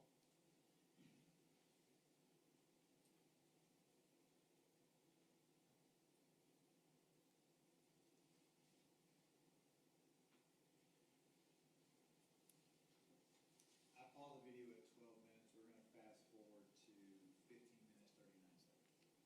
Any objection, Mr. Greenwald? No, no.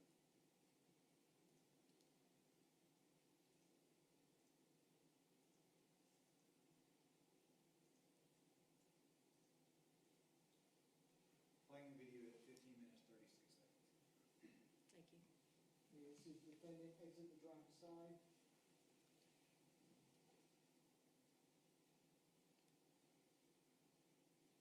And then still has the COVID-19 mask on, and now she's carrying a book bag. Judges, it's hard to hear him when he's talking that way. Detective Blackburn, if you could just project your voice a little. Yes, sir. Microphone if he wants to use that. Sure? You okay with that? Whatever you prefer, Judge. Give him the microphone. No singing.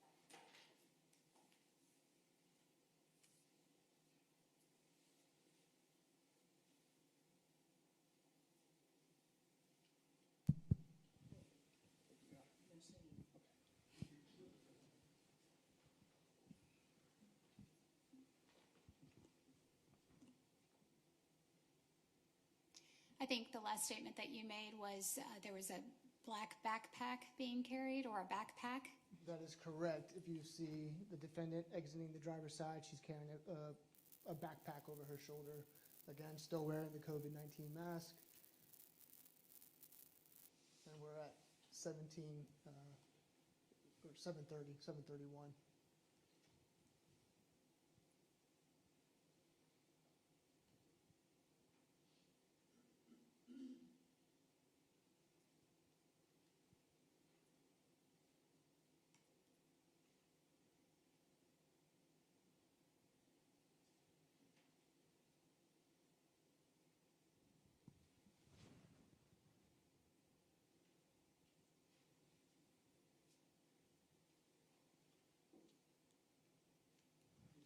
You see movement in the back where the defendant opens the rear doors.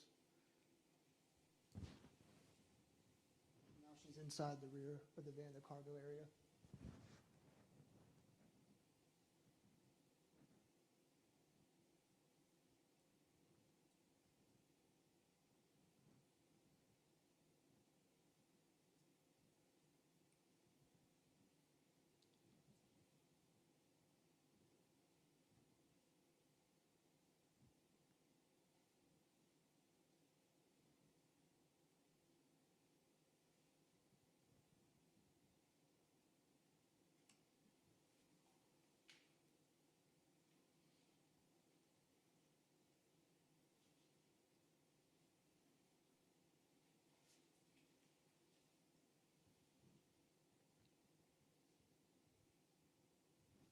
From your vantage point, do you see any other individuals there, or does it only seem to be one person?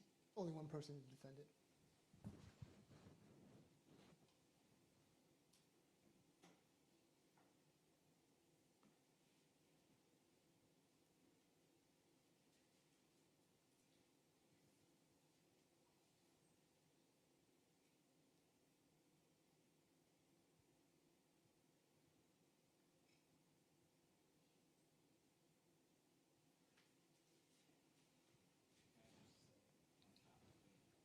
The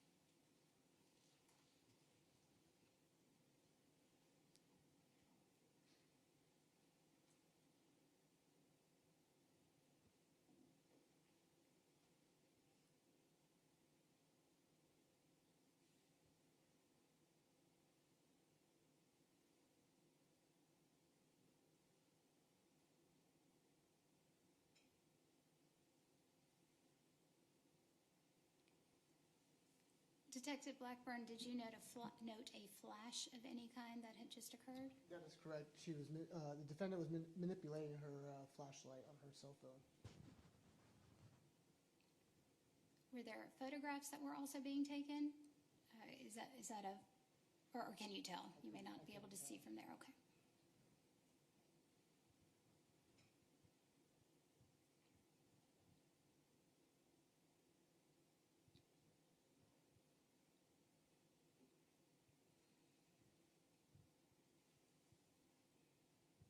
Is this location closed at this hour?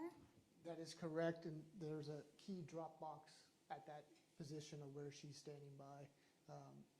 The U-Haul key is dropped in the box, and then you'll see her stand by for a Uber or Lyft to pick her up.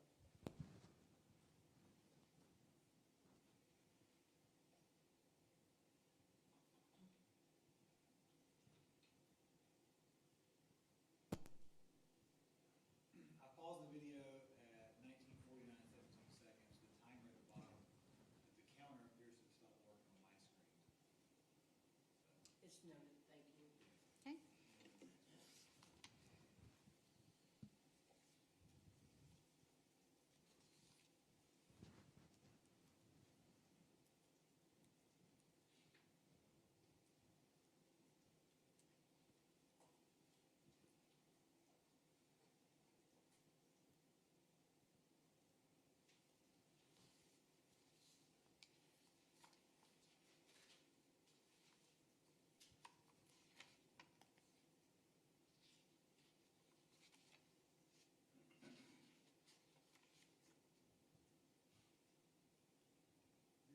This is now 3 hours and 36 minutes into this video.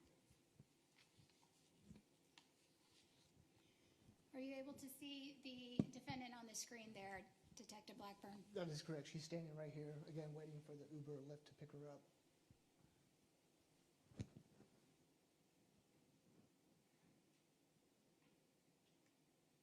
Again, do you note any other individuals there with her on screen? No other individual standing in the parking lot but the defendant.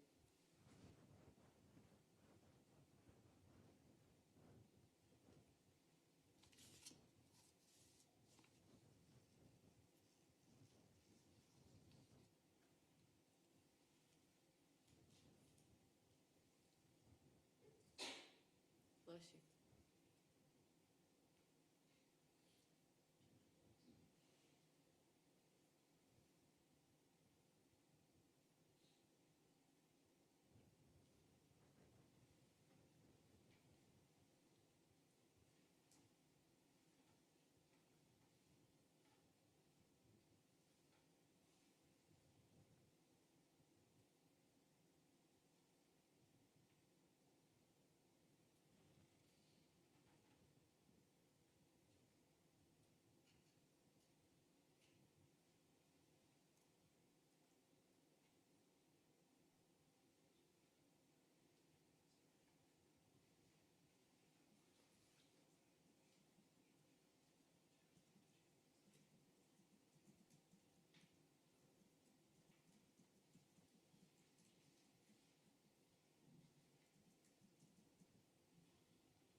Detective Blackburn, is that still a backpack on the defendant's back there? That is correct, yes.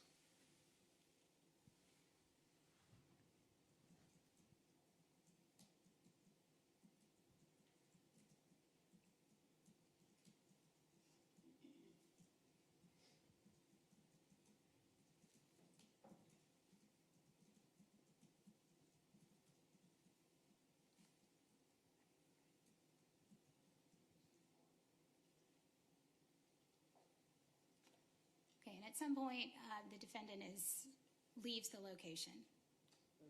Yes. Okay. And is that on foot? Go. No, the defendant gets picked up by a ride share. Okay. At 7:52. You can see her walking out to the road and she'll enter a vehicle.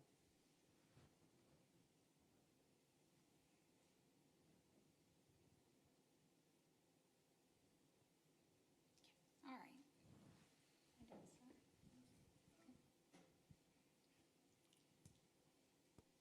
Stop the video at 4 hours and 45 seconds.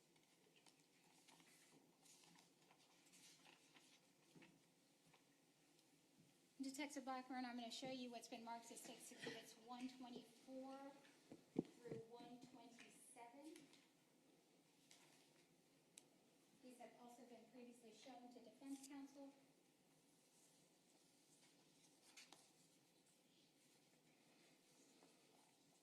You've seen those before? Yes, ma'am. Okay, and what are they? Pictures of the driver's license, defendant's driver's license, and the photos of the vehicle once it was returned. All right. What vehicle? The U-Haul van. And is that the same license plate as the van that we in question? That's correct. Arizona Alpha Lima 06742, AL 06742. Okay, thank you. Judge, at this time, the state will move to tender into evidence States Exhibit 124, 125, 126, 127, which are actually photos from the extraction of the defendant's cell phone in States Exhibit 21. Have they been altered in any way? No, Judge. Admitted without objection. Thank you, and they have been previously shown to defense counsel as well. I'm going to switch over here real quick, and from the defendant's phone, where there's some photographs found that were taken the night around this time of November 19th, 2021, that were of relevance to you to indicate that the defendant may have actually been the one that had dropped the van off. That is correct, yes. Right. May I publish, Judge? You may.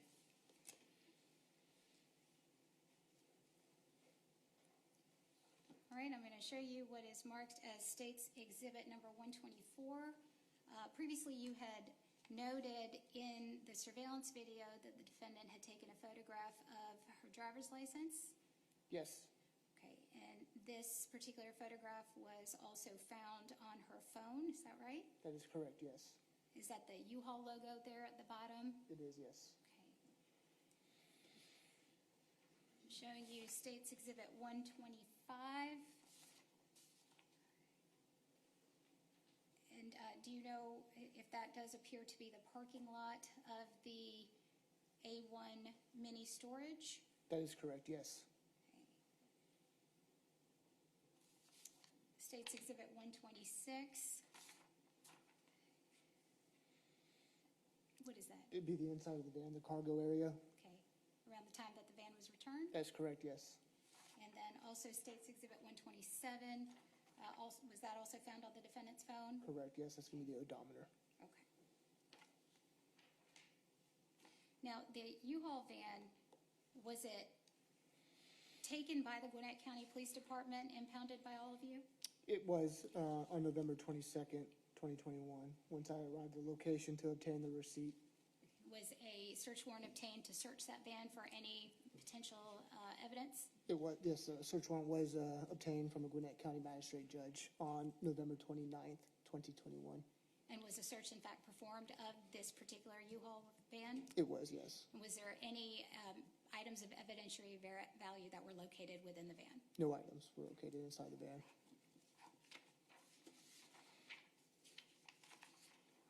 As a precaution, did you also request that a civilian cadaver dog be deployed around that van to determine if there was any cause for alerting? I did, by the yes. dog? Okay. And that was done by somebody else, correct? That is correct, yes. On November 22nd. On November 22nd? All right. Now, at some point, did you get some information from Brittany Hall that may help you to find the location of where Amari's body might be found? I did, yes. And where was that location? In DeKalb County, near Stone Mill Drive. Did detectives go to that location?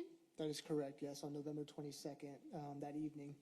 Was there an extensive search of the area? There was, yes. How long would that search have lasted? A couple hours, but unfortunately, due to the sun setting, it became impossible for law enforcement to continue the search in the woods in the darkness. So that evening, Amari was not found. No, she was not. At some point, was Amari's body located? Yes, on November 23rd, 2021, in the morning hours, approximately 8:30-ish, 9. What were the circumstances in finding her? Who found her? Detectives from the homicide unit, Corporal Carter and Corporal Lawson, had traveled back out to that location since the search was halted from the dusk on November 22nd. They felt like they went back out there to do a secondary search of the location during the daylight hours, and ultimately they located Amari Hall in the wood line. She was deceased. She was deceased, yes. Were you there that day when she was found? I was not there that day, Okay. no. To your knowledge, was there an autopsy that was conducted on Amari's body? There was, yes. Were you present for that autopsy? I was, yes. And that was on November 23rd, 2021. And that was Dr. Dr. Downs performed the autopsy on Amari's body. That's the medical examiner. Yes. My final question to you, in your investigation, were you able to determine an approximate mileage from the A1 mini storage to the hometown studios to the location where Amari's body was found and back to the A1 mini storage? I was, yes. What was that? And it was approximately 27 miles, the exact mileage that the defendant had driven on November 19th, 2021. Thank you. That's all the questions I have, Judge.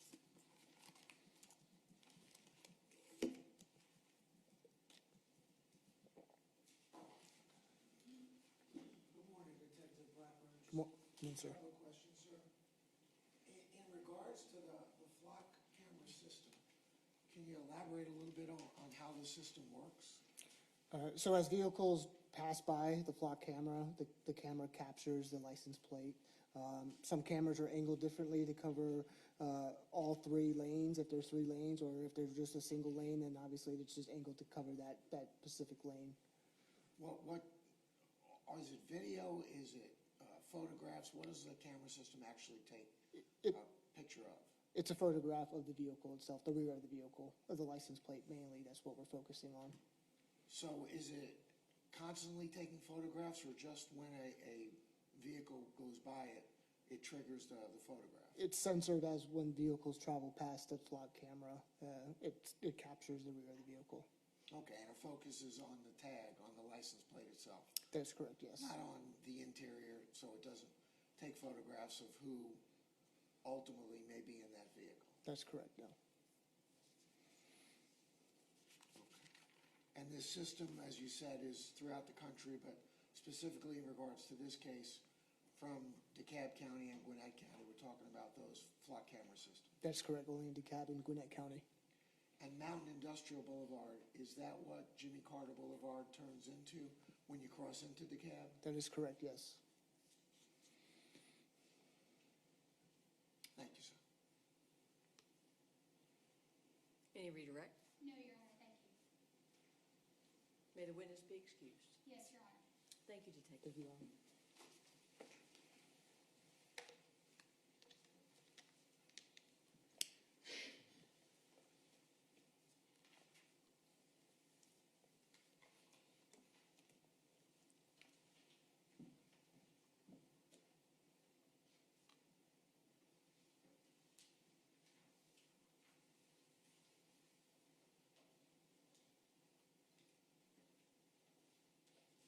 Judges, they would call Sherry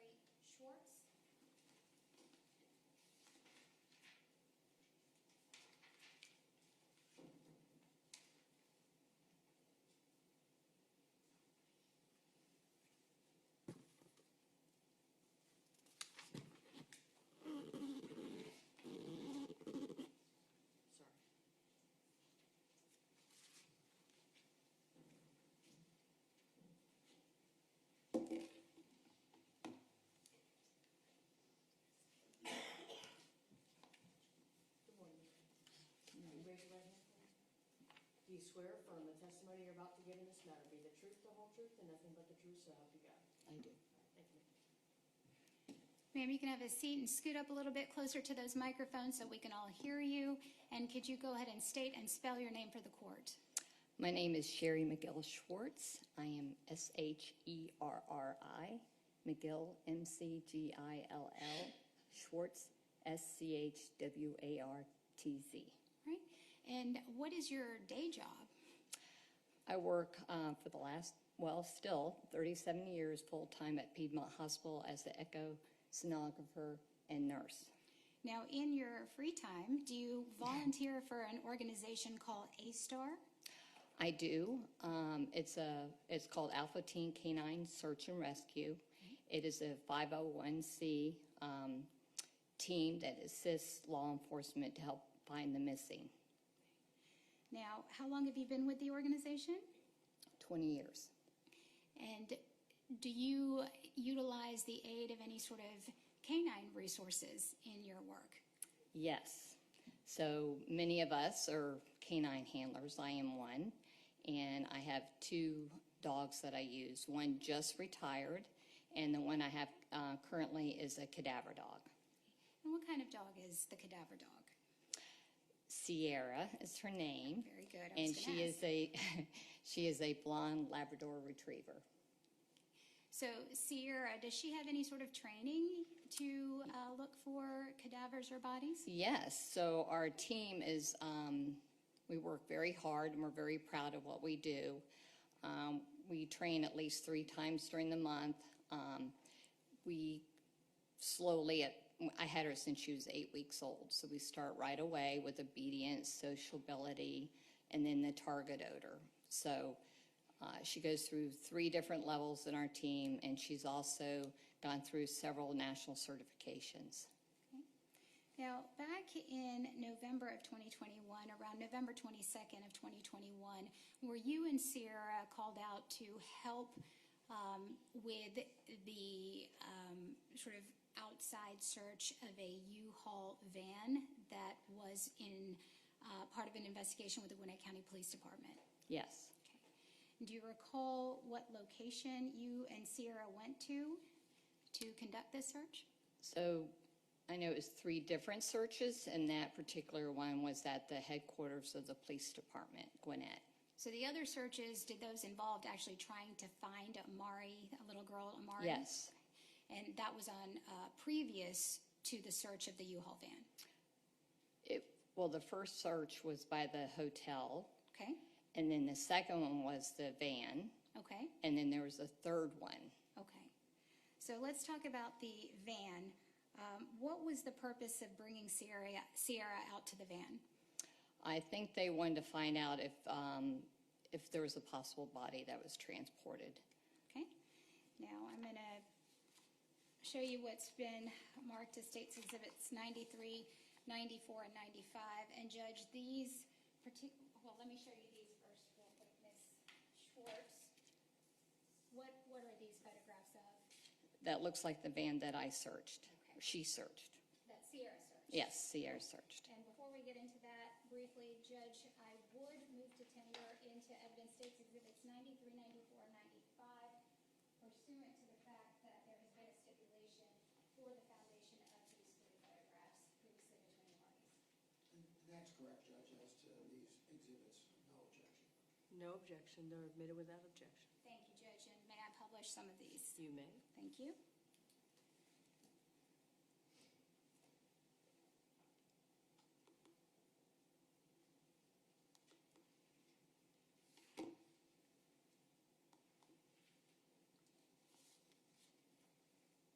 All right, I'm going to show you States Exhibit number 93. This is a U-Haul van, and it looks like it's noted with a license plate AL06742. Is that the van that you and Sierra searched? Looks like the van? It looks like the van. I don't remember the tag numbers. Okay, that's fine, no problem. And then also States Exhibit number 95. Does that look like the open cargo area of the van that you and Sierra searched? Yes. Okay.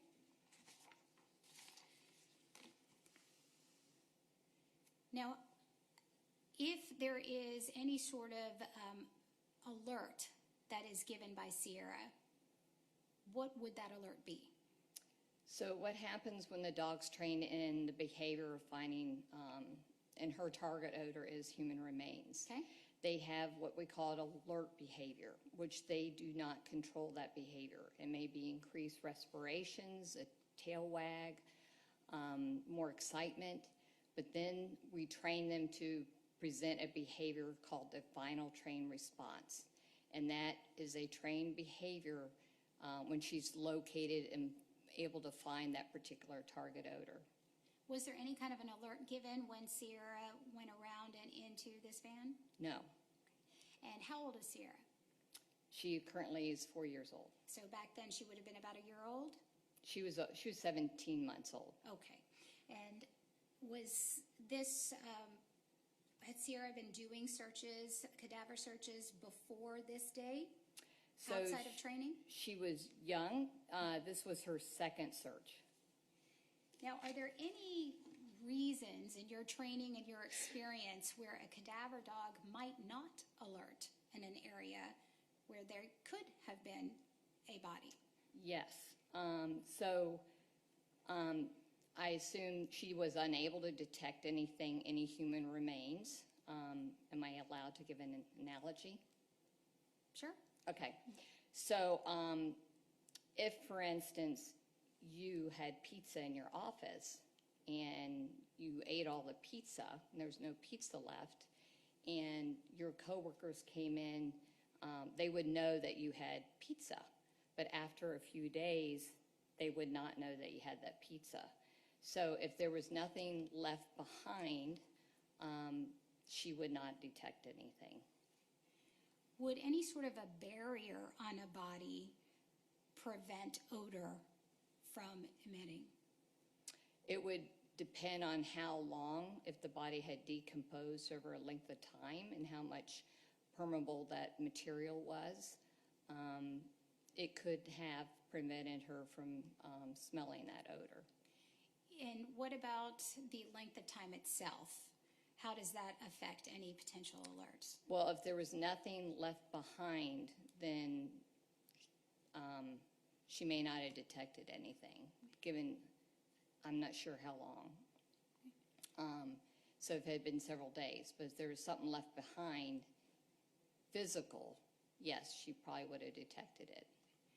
Can odor, in your experience in training, be cleaned away with products Yes, like bleach or any other types of items? yes, Okay. And this search occurred on November 22nd, is that correct? yes. There you go. Sorry. That's all the questions I have, Judge, for Ms. Schwartz. Thank you. Mr. Greenwell. Thank you. Good morning, Ms. Schwartz. How are you? Good morning. Well, thank you. When you say that Sierra's trained to alert, can you tell us what she would do in the case of finding some remains or evidence of remains? What would she specifically do? So her trained final response is the term we use, that we give them we train them to give a behavior. Her trained response is a focused bark. Is that like constant barking or just one bark It's repetitive barking.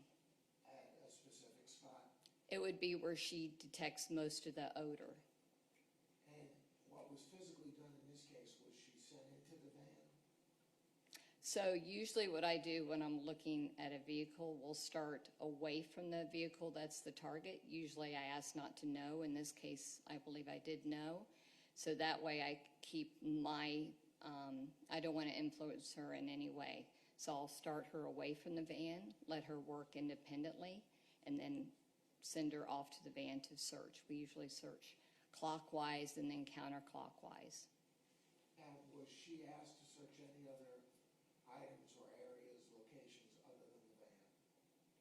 The inside of the cargo space, I put her in there to search. Was Sierra tasked with searching any other places?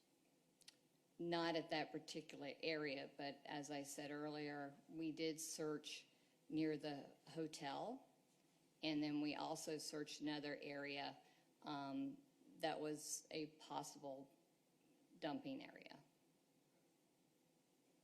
Thank you.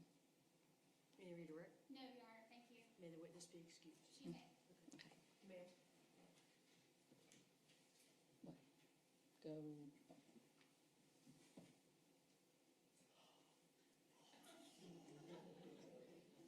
I have a black shepherd at home who just retired.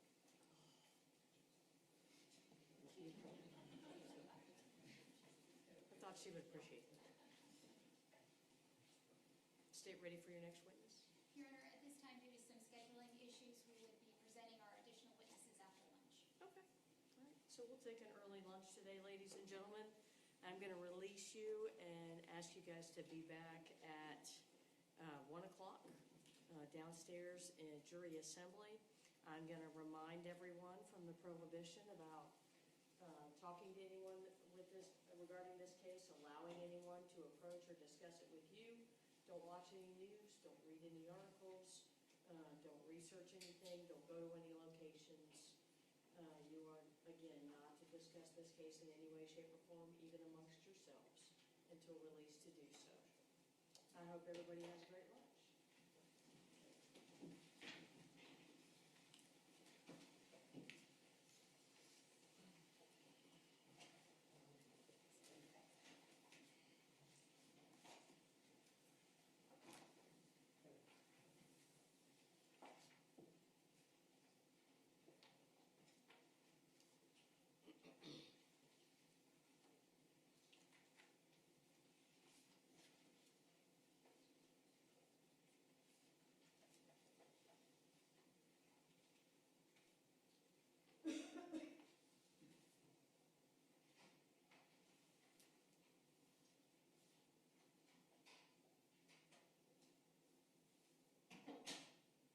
Anything to think of outside the presence of the jury? Not from the state judge.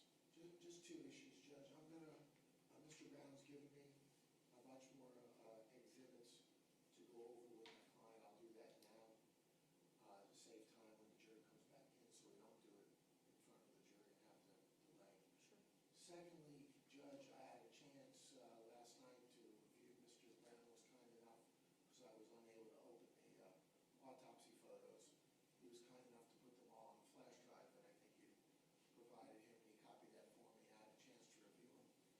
There's, I think, 51 or 52 photos, Judge. I had texted them last night that, though voluminous, I was only going to be objecting to 5 of them.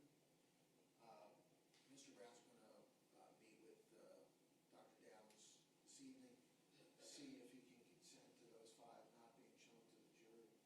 Do you want, so come back tomorrow, I guess, and let us know.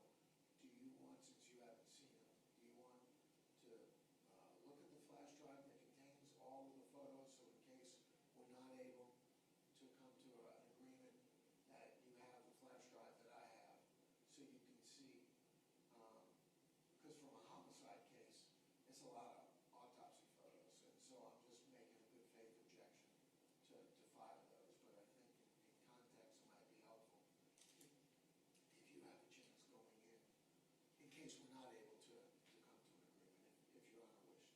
Any objection from the state? No objection. No, I think that would just help the process, having already reviewed those items, so I'm happy to, if you want to give me the thumb drive. I can give that to you at the end of the day. Would that work for you? Or Whenever you have them is fine. probably don't want to have it over lunch, so I'll do it. I appreciate that. I do it at the end of the day. Yes, ma'am. Also, make sure you tell her which ones you're objecting to. Right. Yes, Do you know which ones they are on the record so that I could make note? I do, Judge. You want me to do it? If you have it now, go ahead and tell me now. That way, when I get the thumb drive, I get the thumb drive. It's 51 total photos, Judge, and the ones that I had noted objections to was 185, 194, 211, 240, 214 and 217. So judging by those numbers, is that how many photos there actually are? No, it's a total of 51 photos, but those are the state's proposed exhibit numbers. Thank you. So, as they're on the flash drive, but there's only, yeah. Yeah, All right. there's only one, there's 51 photos altogether. May approach, I can give you the flash drive now, but don't look at it at this juncture. I can handle it, I'm Yes. fine. All right, that's noted, I'll review those. My next question would be if the state in any way, when speaking with Dr. Downs, can consolidate it in any way. Based on, I understand based on the nature of the case and the types of allegations that are with this case, that there may be a necessity for maybe a broader spectrum than usual as it relates to the photographs. However, for those very same reasons, if it would be possible to consolidate it as well, just for the purposes of the jury. But I'll review those, and obviously you'll meet with Dr. Downs tonight and see if any consolidation is possible. My next question would be, how many more witnesses does the state have left? And where do you think we would be ending-wise today? And I'm asking because I'm trying to think about when you guys want to do a charge conference on the law. We have 2 more witnesses for this afternoon, Your Honor, and then Dr. Downs Friday morning, and that'll be the last witness. We should finish today, I would think, 2:30, 3 o'clock. And then we'll be able to do the charge conference after that? Yes, Your Honor. Okay, and you're ready for that as well? Yes. All right, I'll get copies made of the proposed charge of the court. Yes. I'll have those and I'll give those to you. Do you want me to give them to you now so you can look at them over lunch? Sure. Yeah, let me go make a copy real quick, okay? Thank you. Yeah, you're welcome.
defendant now present, are we ready for the jury? Yes, Your Honor. Yes, sir.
All right, everybody have a good lunch?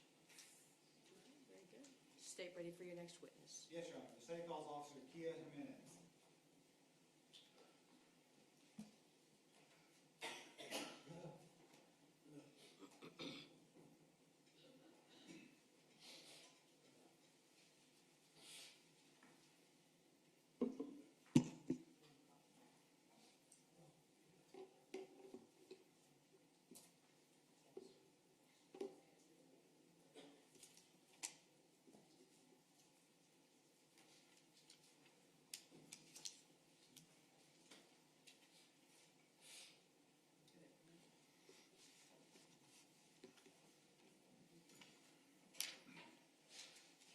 Good afternoon, ma'am. You raise your right hand. Do you solemnly swear affirm the testimony you're about to give in this matter be the truth, the whole truth, and nothing but the truth, so help you God? I do. Thank you, ma'am. Hi. Will you please state your name and spell it for the record? My name is Kia Jimenez. First name is Kea. Last name is Jimenez. Where are you currently employed? Gwinnett County Police Department. How long have you been with GCPD? I have been with the department for 12 years, 13 years actually. Okay. What is your current position there? I'm employed as a crime scene investigation supervisor. Can you tell us about some of the training that you got to become a police officer? To become a crime scene investigator, you are required to have a degree program that you have completed prior to employment in the area of criminal justice or forensic science, of course. However, upon your employment, you have to complete a roughly 4 to 5 month long training program in the field with a senior officer that constitutes your academy of sorts. We're smaller, so we don't have an actual academy. After we have completed the 4 to 5 month in the field training, we are required to attend a number of state mandated courses to obtain our post certification through the state of Georgia. In addition to those courses, we are mandated to obtain a number of hours each year to ensure that our certification remains current and that we're up to date on the science. Okay. Can you describe for us your job duties in general? Yes. As a crime scene investigator rather than supervisor, the job duties entail responding to crime scenes, documenting the scene as it is upon our arrival to the scene. That includes photographic documentation, sketching of the scene if necessary, scanning of the scene using a 3D scanner if necessary. And then after we have documented everything as it was upon our arrival, we will perform multiple searches of the area to locate any items of evidence that might be within that area. Upon locating items, we do collect evidence from scenes, which are ultimately brought back to our crime scene laboratory for processing. Processing simply meaning examination for fingerprints or blood or DNA evidence that can be sent either to the GBI or our fingerprint analysis unit. Were you a crime scene investigator in November of 2021? I was. And were you working on November 23rd, 2021? I was. Were you called to an area near 1457 Stone Mill Trace? Yes, I was. Is that located in Stone Mountain? It is. Who else was called out to the scene with you that day? That day, I responded along with crime scene investigator Sabrina Lopez, crime scene investigator Eva, now Larson, but then Kubler, along with Detective Lawson and Detective Carter, and then a few other members of the detectives unit at that time. Did the medical examiner's office also arrive at that location eventually? They did. They arrived slightly after myself and the other investigators. Can you describe for the jury what that area looks like that you responded to? Yes. So this particular roadway, Stone Mill Drive, it's located off of Juliet Road in DeKalb County, Stone Mountain area. It is an entranceway to a condominium or a apartment style housing unit. The roadway in question, Stone Mill Trace, it comes off of Juliet Road, and to the left-hand side, there's a fairly densely wooded area that's just natural. There's no construction to the left-hand side of the roadway. As you continue forward, there is a stone blockaded area closing over what used to be an entryway to the condominium's rear portion. And then there is a secondary roadway that goes off to the right-hand side that leads into this condominium. Why were you called out that day? I was contacted because I had previously responded in reference to a search warrant for a missing child off of Jimmy Carter. And while I was actually performing the search warrant, I was contacted by the detectives, Detective Lawson and Detective Carter specifically, indicating that the child had been located deceased at the location off of Stone Mill Drive. And can you describe the specific area where the child was found off Stone Mill Drive? Yes. So on Stone Mill Drive, the natural area or wooded area to the left-hand side of the roadway, near the concrete blockades, there was approximately 11 feet off of the curb. There was a fallen tree in that natural area, and there was also a fair amount of construction debris. It looked similar to a dump site, but the construction debris was leaned over the fallen tree, so you couldn't really see the area where the body was located from the actual road because the construction debris covered it. So the deceased was located in a kind of a depression in the ground, not necessarily something dug out, just a depression in the ground right behind that fallen tree and construction debris. And can you describe for us the condition of the child's body when y'all found her? Yes, she was located with 3 white-colored trash bags around her body. She had one that had been slipped over the head, came to an end point around the abdomen. The second was over the legs and stopped short of the hips. There was a third trash bag that was wrapped around her abdomen, torso area near the center and tied with a black-colored rope. You could still see her body through some of the trash bags. She wasn't fully covered. She did have lacerations on her arms. Her left eye, her left eye was missing from the skull itself, and she did have fairly significant skin slippages, which is where the skin begins to separate from the muscle and tissue underneath. I'm going to show you what has been marked as State's Exhibits 128 through 142. These have already been shown to defense counsel. Of course. I'm sorry, and you said S-128 and? Through 142. You can thumb through those and you have some questions.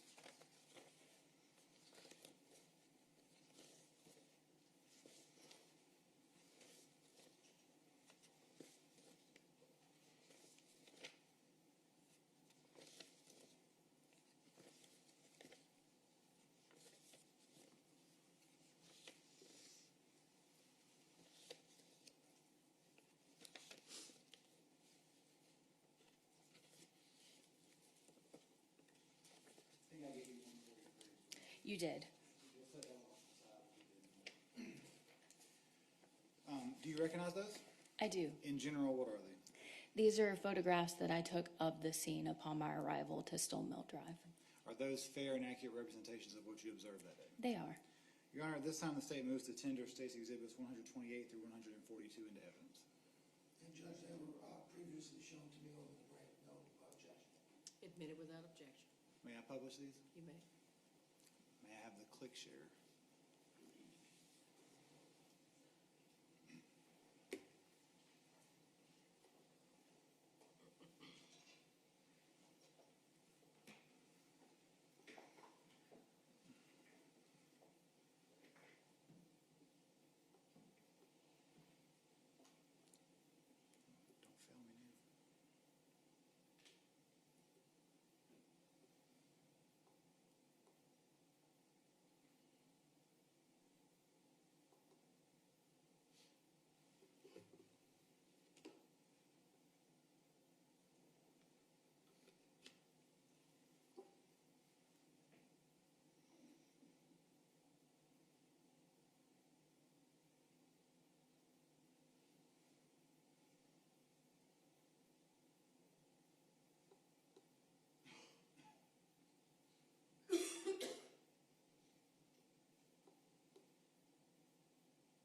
He thought about it and then changed his mind.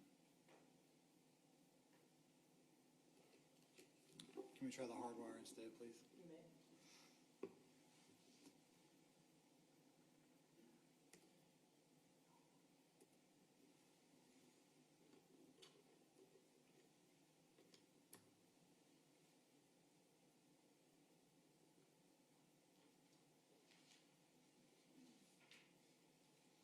Okay.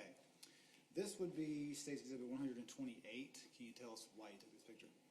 This photograph was taken just to establish the location or the area that we were in. There weren't any actual numerical addresses near where the body was found, so the roadway was used. And then this is State's 129. This is going to begin a series of my photographs showing the general area that road placard was actually located in, near the entrance of the condominium. And this is State's 130.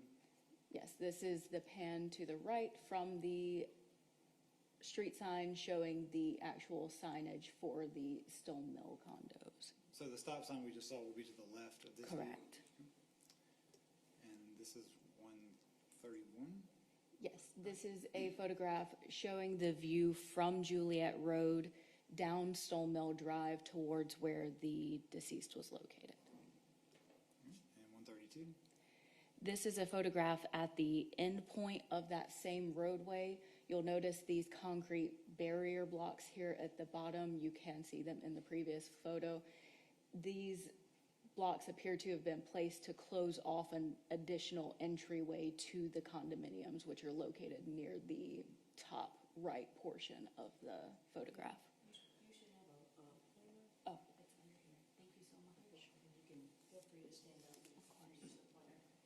so the condominiums would have been located here near where this vehicle is located, and then they extended along the back side of this wooded area. And the stop sign and street signs we saw earlier would be behind us from this view the way we're looking. That is correct. Okay. And this is State's 133.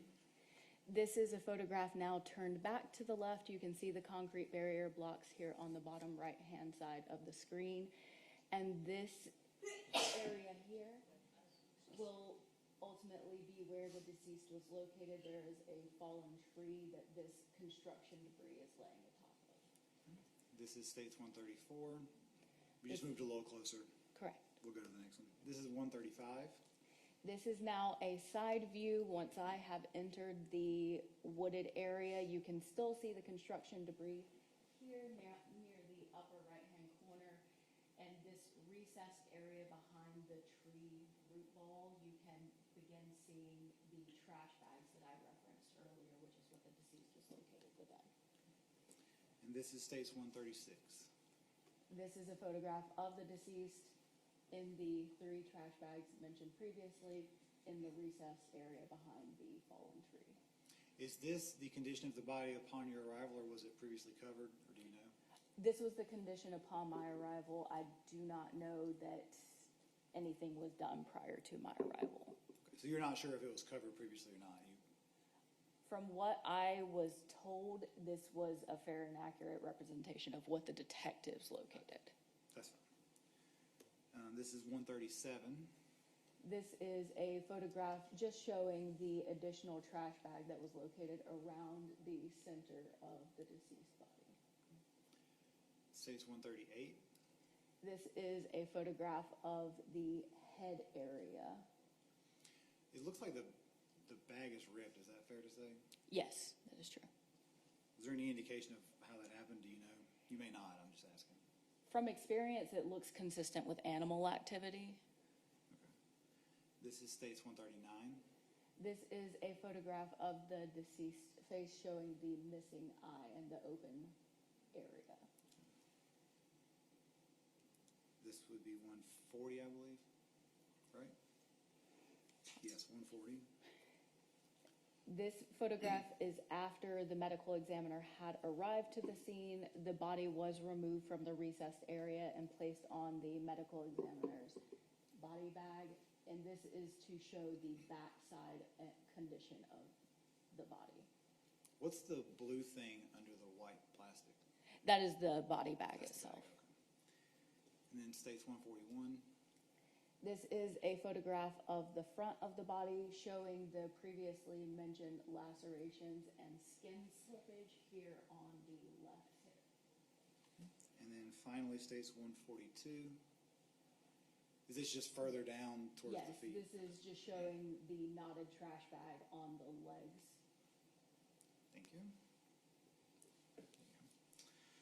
Now, earlier you said that part of what you do in your processing a scene is taking measurements. Is that right? Correct. Did you take some measurements at this scene? I did. Was a map made from those measurements? It was. You have it there with you, because I brought it too soon, State's Exhibit 143, which is also shown to defense counsel. Do you recognize that? I do. What is it?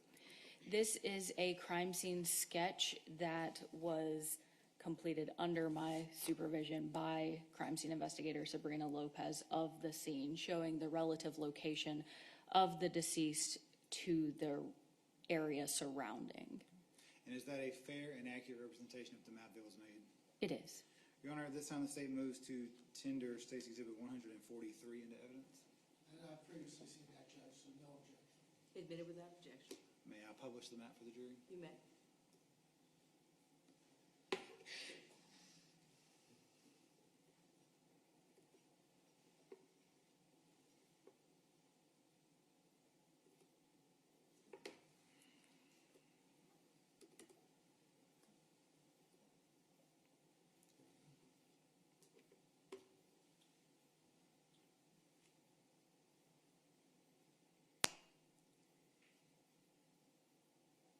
Let me zoom in on that just a little bit.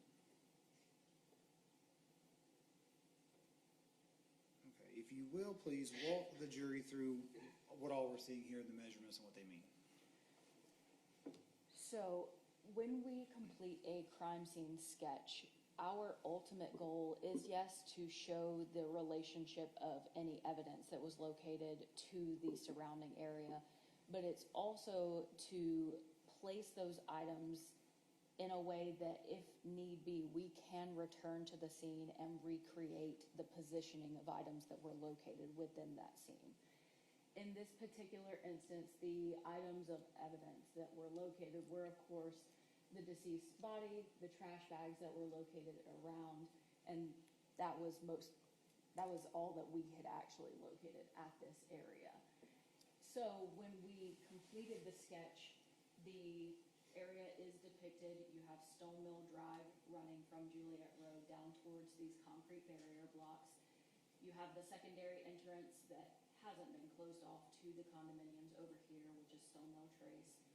And then you also have the fallen tree, the construction debris, the deceased body, and you have these triangular shaped dotted lines.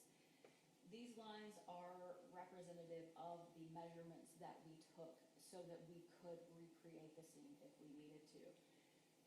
we have a point X and a point Y, the X being off of one of these concrete barrier blocks, the Y being a no trespassing sign that was located off of Stone Mill Drive. And measurements were taken to various points on the deceased body from each of those reference points. And you will see that displayed in this chart over here to the right. So in this instance, the body, which represents the center mass of the deceased, was approximately 23 feet, 10 and a half inches from this point on the first concrete barrier block, and that is represented here. And in the blue line, they're also color coordinated. And from point Y, the center mass of the body was 64 feet from this no trespassing sign. And that continues along with the measurement showing the distance of the head from X and Y, the feet from X and Y. 2 additional measurements were also taken, those measurements being the distance from the actual curb to the center mass of the deceased, just to show how close the deceased was to this roadway that was open. And that distance was 11 feet, 11 inches, so just under 4 yards. And then the distance from the deceased center mass to the main roadway, which was Juliet Road, and that distance was 168 feet. Thank you, ma'am. Did the medical examiner's office take possession of the body while you were there? Yes, they did. That's all I have. Thank you, ma'am. I don't have any questions, thank you. May the witness be excused. Yes, Your Honor. All right, thank you, ma'am, you're excused. Thank you, Your Honor.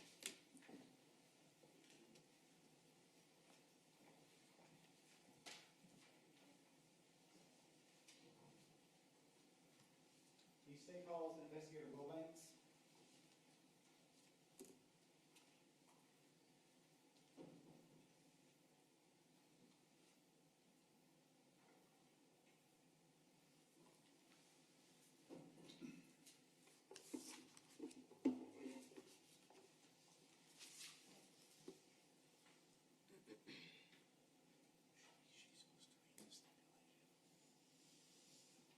Oh, yeah, because that one's additional. Okay. You missed out. Does she have? Yes. Let's approach him. Will you approach her? You met?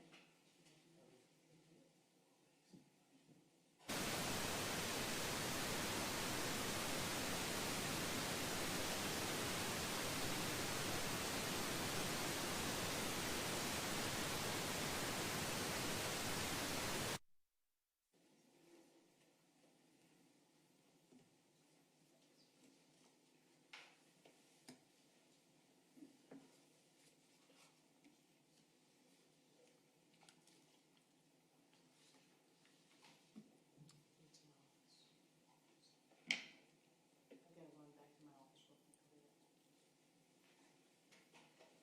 Ladies and gentlemen, we're going to take a brief recess. I have something in my office that we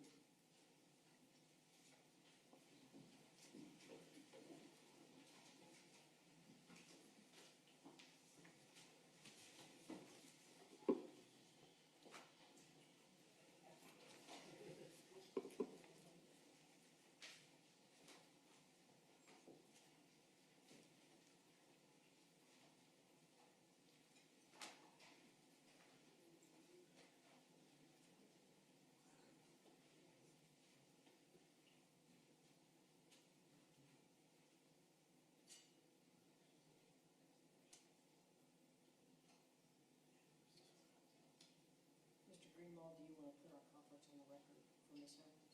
Sure. Earlier, Judge, we had added a supplemental stipulation to the stipulation previously entered into, and that, in essence, waived the Daubert hearing in regards to Investor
play that he brought his own pointer. He was so prepared.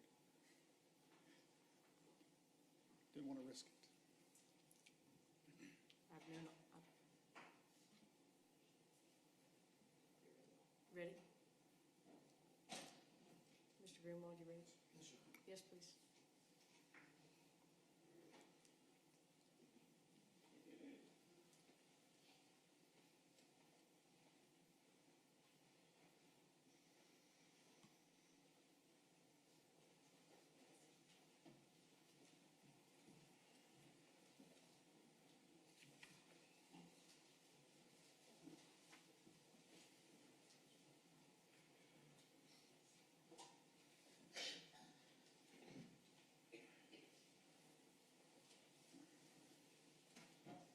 You can proceed.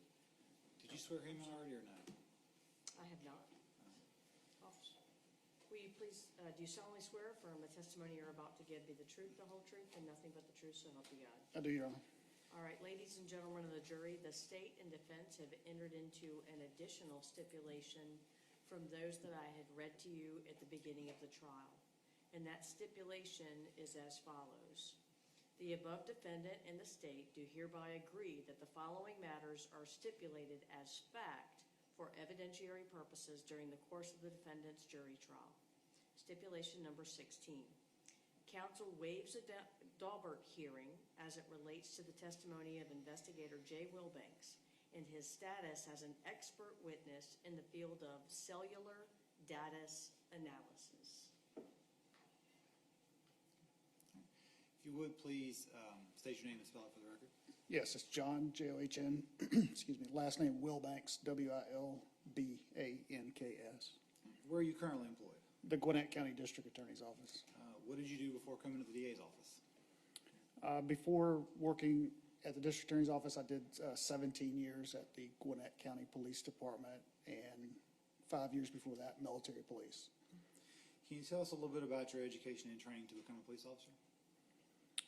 Yes, well, I had prior military service. I have a 2-year associate's degree, and then, of course, I went through the Gwinnett County Police Academy, which was about 22 weeks, and that certified me to be what's called post-certified in the state of Georgia, to be able to enforce the laws, swear out warrants, serve warrants, that sort of thing.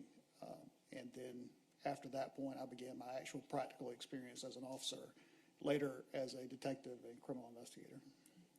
And tell us about your duties as an investigator at the DA's office. I am personally assigned to the Drug and Gang Task Force, where I get certain types of cases that fit into certain categories with drug or gang evidence, and I take those files from the point of a warrant being served all the way up to a situation where we are here today for trial. And in between, a lot of things can take place, such as conducting interviews, swearing out additional search warrants for additional evidence, analyzing additional evidence, and everything that's needed to get a case ready for actual trial or some other resolution. There's times when they're dismissed as well.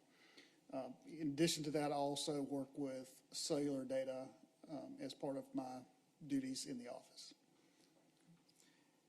Have you received any specialized training for cellular data analysis? Yes, both training for the physical extraction and examination of devices and training for mapping and records related to cell phone data that the phone companies have. So there's an inner working between those two things at times, but I've been trained in both through a company called Celebrite. I've been 3 times certified through that company as a physical analyst and certified operator.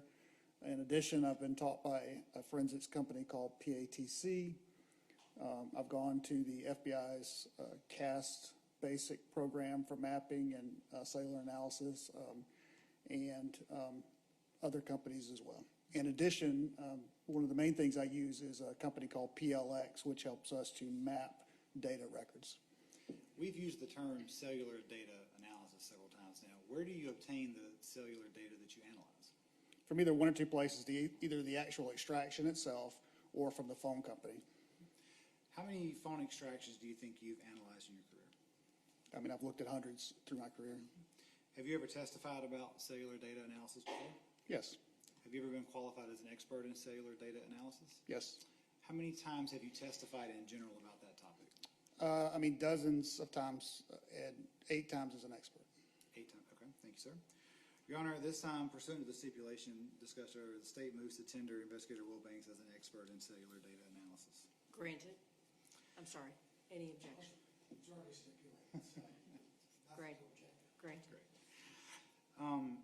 What are some of the types of data you look at when analyzing a phone extraction? So a phone extraction can have lots of different types of data. It depends on, it depends on the capability of the software at the time and the type of phone that's extracted, whether or not we have a password or not. So there are a variety of factors can affect how much information we get out of a phone. But some of the stuff that you can see in a phone is one of the main things I was asked to look at in this case, which is geolocation data. For a short period of time, your cell phones will retain geolocation data. Sometimes that's based on your own usage, and sometimes that's based on independent operation of the phone without even the user's interface with anything needing geolocation. So that's one thing. We can also look at call logs in the phone, contact information.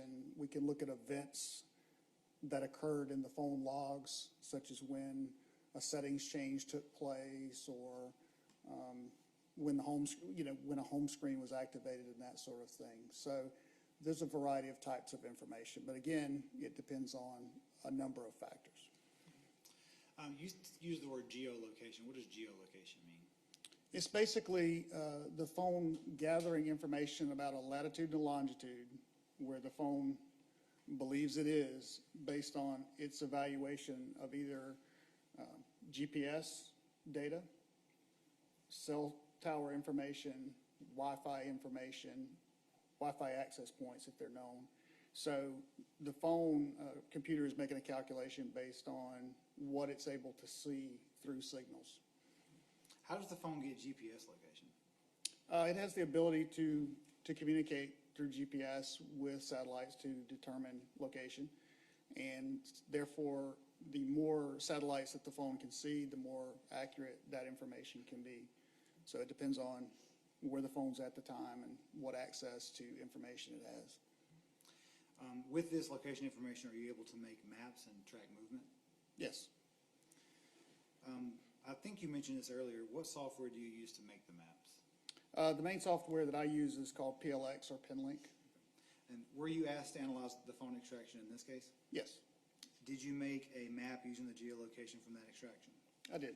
What other information did you use to make your maps besides the geolocation information? Well, specifically, I was asked to look at the extraction and look at known data from this investigation and look at that geolocation data and determine whether it was consistent or inconsistent with these other known events, other known data in the case. By known data, do you mean the flock images? Flock images, I believe there was Family Dollar video, there was U-Haul video, there was a contract signed, things like that. I'm going to show you what has been marked and previously shown to Defense Counsel as State's Exhibits 144 through 174.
Yes, sir. I do recognize these. You recognize those? All right, what are they? These are all individual slides that I made based on looking at the data from the extraction and comparing it with other known data in the case. Or some of those maps that you made? They're maps, yes, and demonstrations of extraction from the phone. Screenshots of the extraction? Yes. Okay. And are those fair and accurate copies of the data you analyzed and the maps that you made? They are. Your Honor, this time the state moves to tender State's Exhibits 144 through 174 into evidence. Objection. Admitted without objection. May I publish these, Your Honor? You may. I'm going to come back and grab the actual papers.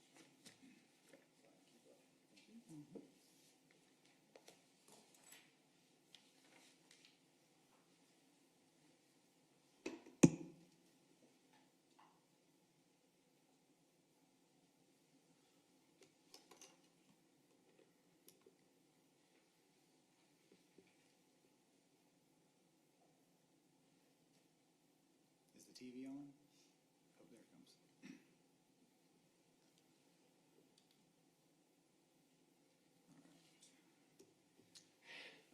You mentioned you made a PowerPoint. Is this the start of the PowerPoint? Yes, this is the beginning of the PowerPoint to explain the exhibits that are going to follow. Okay. Now we are looking at State's Exhibit 144. Tell us what we're looking at here. Can I stand, John? You may. This is just to orient you to just a geolocation excerpt from the phone in the way that I'm going to be looking at it when I'm looking at it in the Cellular extraction. And just to orient you to some of the information so that you understand how I did it. Just look at this line here. This was at November 19th, 2021 at 12:46 p.m. UTC time -5. That might be confusing if you're not familiar with UTC time. That stands for Uniform Time Coordinated. That is a standardized timekeeping method that companies sometimes use so that they don't have to keep records in different time zones. In order to determine the time zone that is appropriate for where the phone is, we do a calculation. And since this is the winter time and daylight savings time, so we have to account for daylight savings time or whether we're in it or not. And in this case, we have to minus 5 hours from UTC in order to come up with Eastern Standard Time. So it's going to be 12:46. So this has been converted from UTC to Standard Time, just so you know, understand that. And then it gives us a latitude and a longitude. So that's a point that I can map on a map. Now, I use the PLX software, but you don't actually have to have any proprietary software to understand where the phone believed it was at that time. You could simply plug this into Google Earth Pro, any other mapping software, and come up with a location. This indicates that the phone was at that location, and then it gives me a level of certainty here off to the right under the precision column.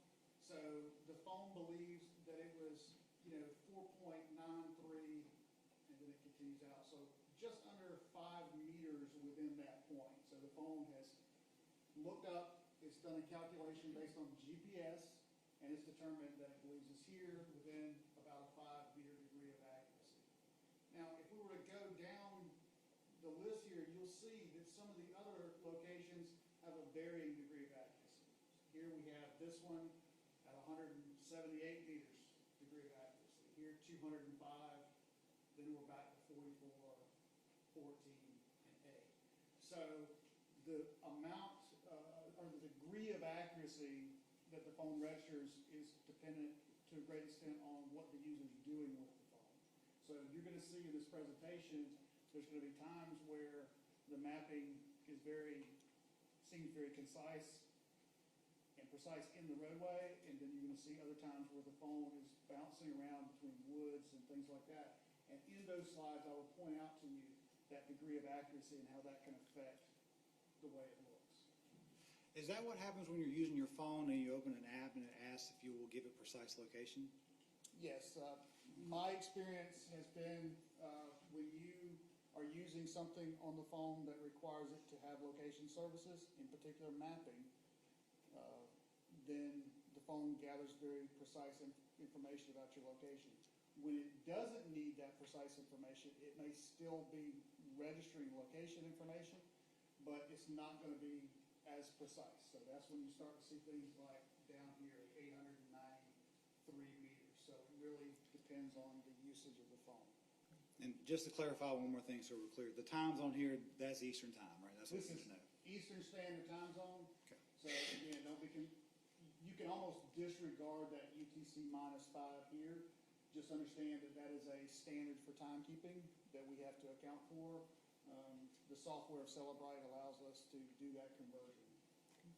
Now we are going to States Exhibit 145. What is this? This is to give you an idea of how much location data I saw in the extraction for Ms. Owens.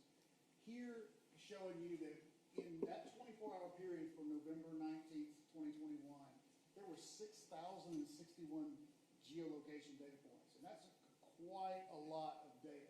And you'll see that it spanned an area all the way from near Peachtree Corner Circle down to the other side of Norcross going into the Tucker area, or in the Tucker area. So there was a lot of data. In order to understand this, we had to break it down into sections to see what I saw when I looked at it, what information seemed to indicate movement, and what information or data points were just simply that inaccurate bouncing around of those geolocation points. And States Exhibit 146. All of these data points here, up until from just after midnight till 12:41 p.m., place the device registering geolocation information in this area here, which is along Peachtree Industrial Boulevard and Jimmy Carter Boulevard, and in and around the area of the Hometown Suite Studios at 7049 Jimmy Carter Boulevard. And all of these data points tended to have a large degree of uncertainty. So I didn't see any data points there that tended to indicate where I could say I felt sure that the device was moving away from the hotel that day. So up until about 12:41 p.m., the data seemed that it was in and or around that area. And moving to States 147. What do we see here? Yeah, so States 147 is the first time that I saw it move away where I felt confident that it had moved away from the location of the Hometown Suites. And by this time, we're at 12:41 and 21 seconds p.m. And it's at or about the intersection of Peachtree Industrial and Jimmy Carter Boulevard. And then after this, I will begin to see it move away. We can't really see the information in the little box there. What all is in the little box? This just gives you your latitude, your longitude, and your date and your time so that you understand where this is coming from. Moving to States 148. Yes. So between 12:41 and 21, that was the previous slide, and 12:59:37, there was 222 data points. And there's sometimes when we begin to see movement, the movement is so substantial that we can tell the device has moved from that previous location all the way to an endpoint here at or about 6274 Lawrenceville Highway, which is a U-Haul rental, and it's also a storage facility. I will draw your attention to this area right here, these very tight GPS data points. This is what I would see a lot of times if I look at a phone and a mapping software or something like that's running, where it's gathering a lot of information, whereas down here, I would think the phone probably wasn't doing anything that needed necessarily accurate, super accurate geolocation information. So this is a good example of how you see the difference between the two. Moving to States 149. So this is a data point that I can feel good that the device is in or about this location at the U-Haul facility and storage facility. This data point at 12:59 p.m. and 37 seconds, it had a 33-degree meter of probability. So that led me to believe it was in or around this area where the business was located. For those of us not familiar with meters, how far is that in feet? Well, I mean, a meter's roughly 3 feet per, so you're talking 100 feet or so within the area of that location. Okay. Moving to States 150. Okay, so this slide compiles a variety of information. And again, here what I'm looking for is, this is probably the first slide that we will have where I'm looking to associate known data in the case, such as this video and contract information with the geolocation in the phone to look for consistency between the two. All right, so we had previously talked about 12:59 and 37 seconds. This is that exact same information from the previous slide. At the U-Haul, at or about the U-Haul. It is here in this general area, all the way from, we have a data point all the way out here at Highway 29 and Tucker Valley Road, and we have several data points along the way to here. Now, all of these data points, 10 in total, took place between 12:59 and 1:12 p.m. But what we found when I drilled into the data and I looked at it, was that all of these other data points that were bouncing around all had a degree of probability of 1,414 meters to 1,497 meters. So that's a very large area. So we can't tell very specific information about where the device was located. In this location with just 33 meters, that's the best one that we had out of that group. So that gave us our best information as far as physical location for the device. So this time span was roughly 12 minutes, 12 to 13 minutes. And in that time, obviously we had video from the U-Haul, believed to be Ms. Owens, and then we also had contract information at 1:06 p.m. that I was aware of from the case. So all these two pieces of other evidence from the case I found were in or about the time when the device would have been in the area of that location. Moving to states 151. So at 1:12:47 to 1:13:03, I began to see something that I could determine is likely movement away from the U-Haul. So we still have the U-Haul here to the far right on the screen, but now at 26 meters, it's at or about the roadway on Lawrenceville Highway, and it appears to be traveling back towards Mountain Industrial or Jimmy Carter Boulevard. So in earlier slides, when we saw it coming to this area, that was consistent with this route going there. This is consistent with that route going away from there, as if it's leaving.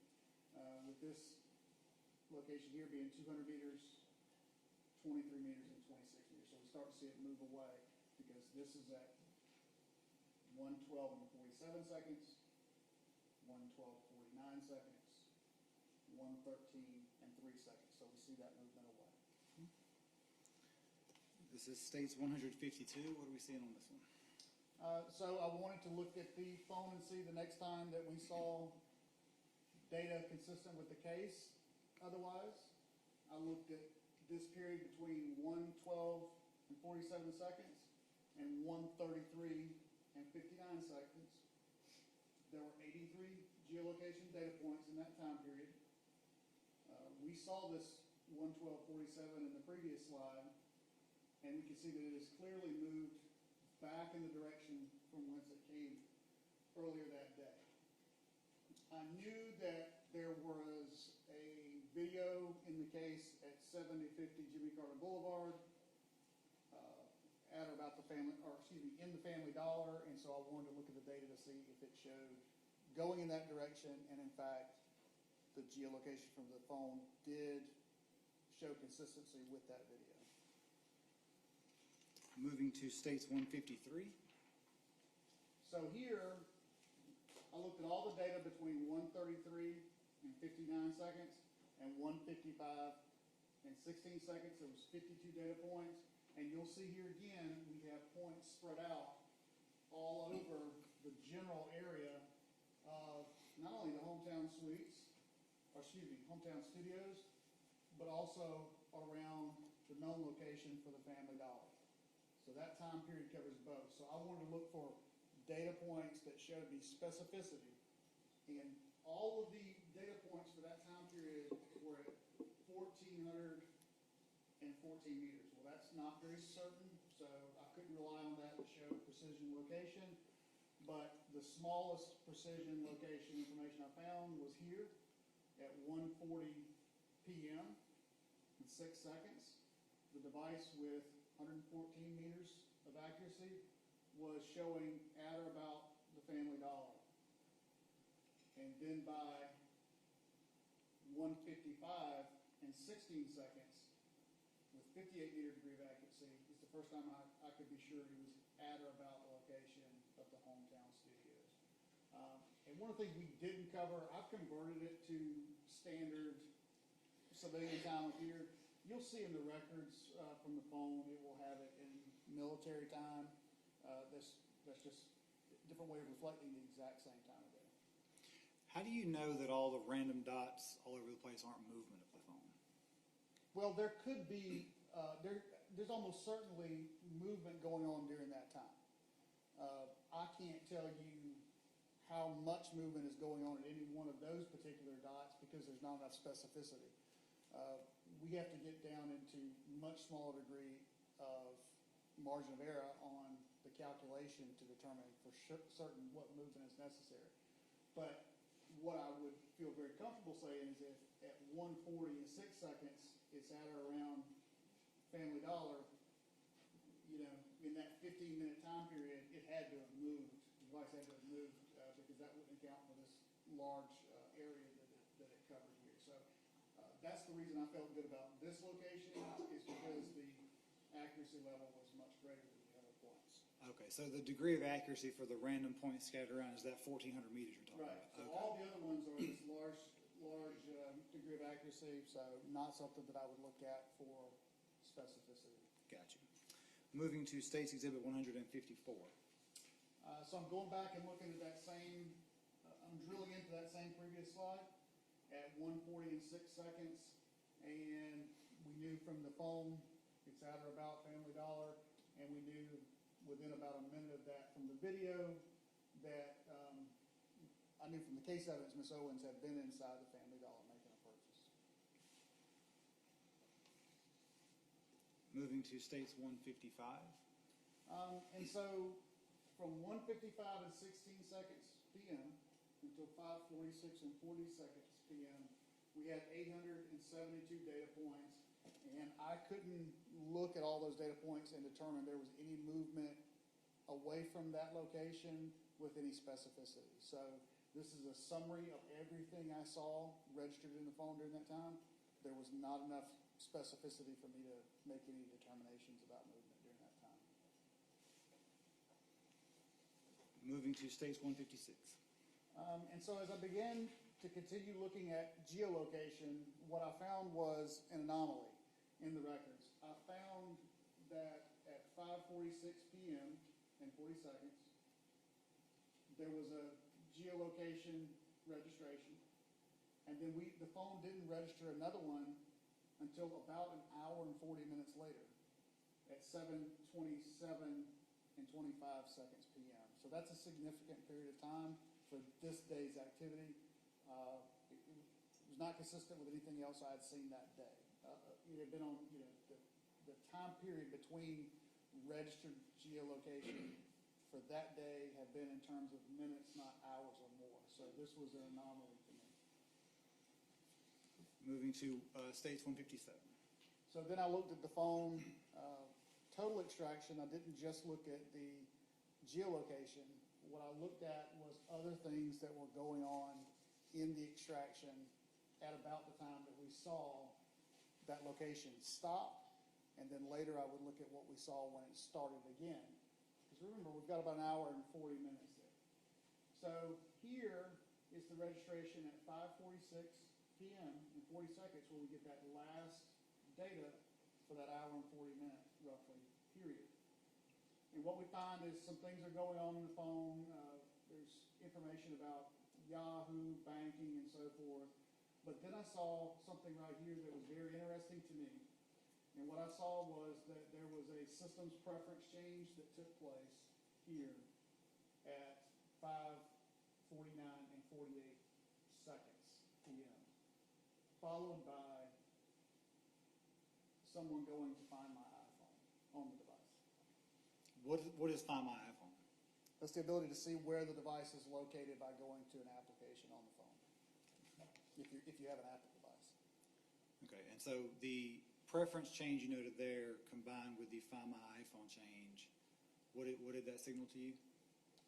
That could be, well, when I saw the system's preference change, I knew that something happened in the settings on the phone, but what it could be consistent with, given the fact that the phone stopped registering location data for the next hour and 40 minutes, was that someone had turned off location services on the phone.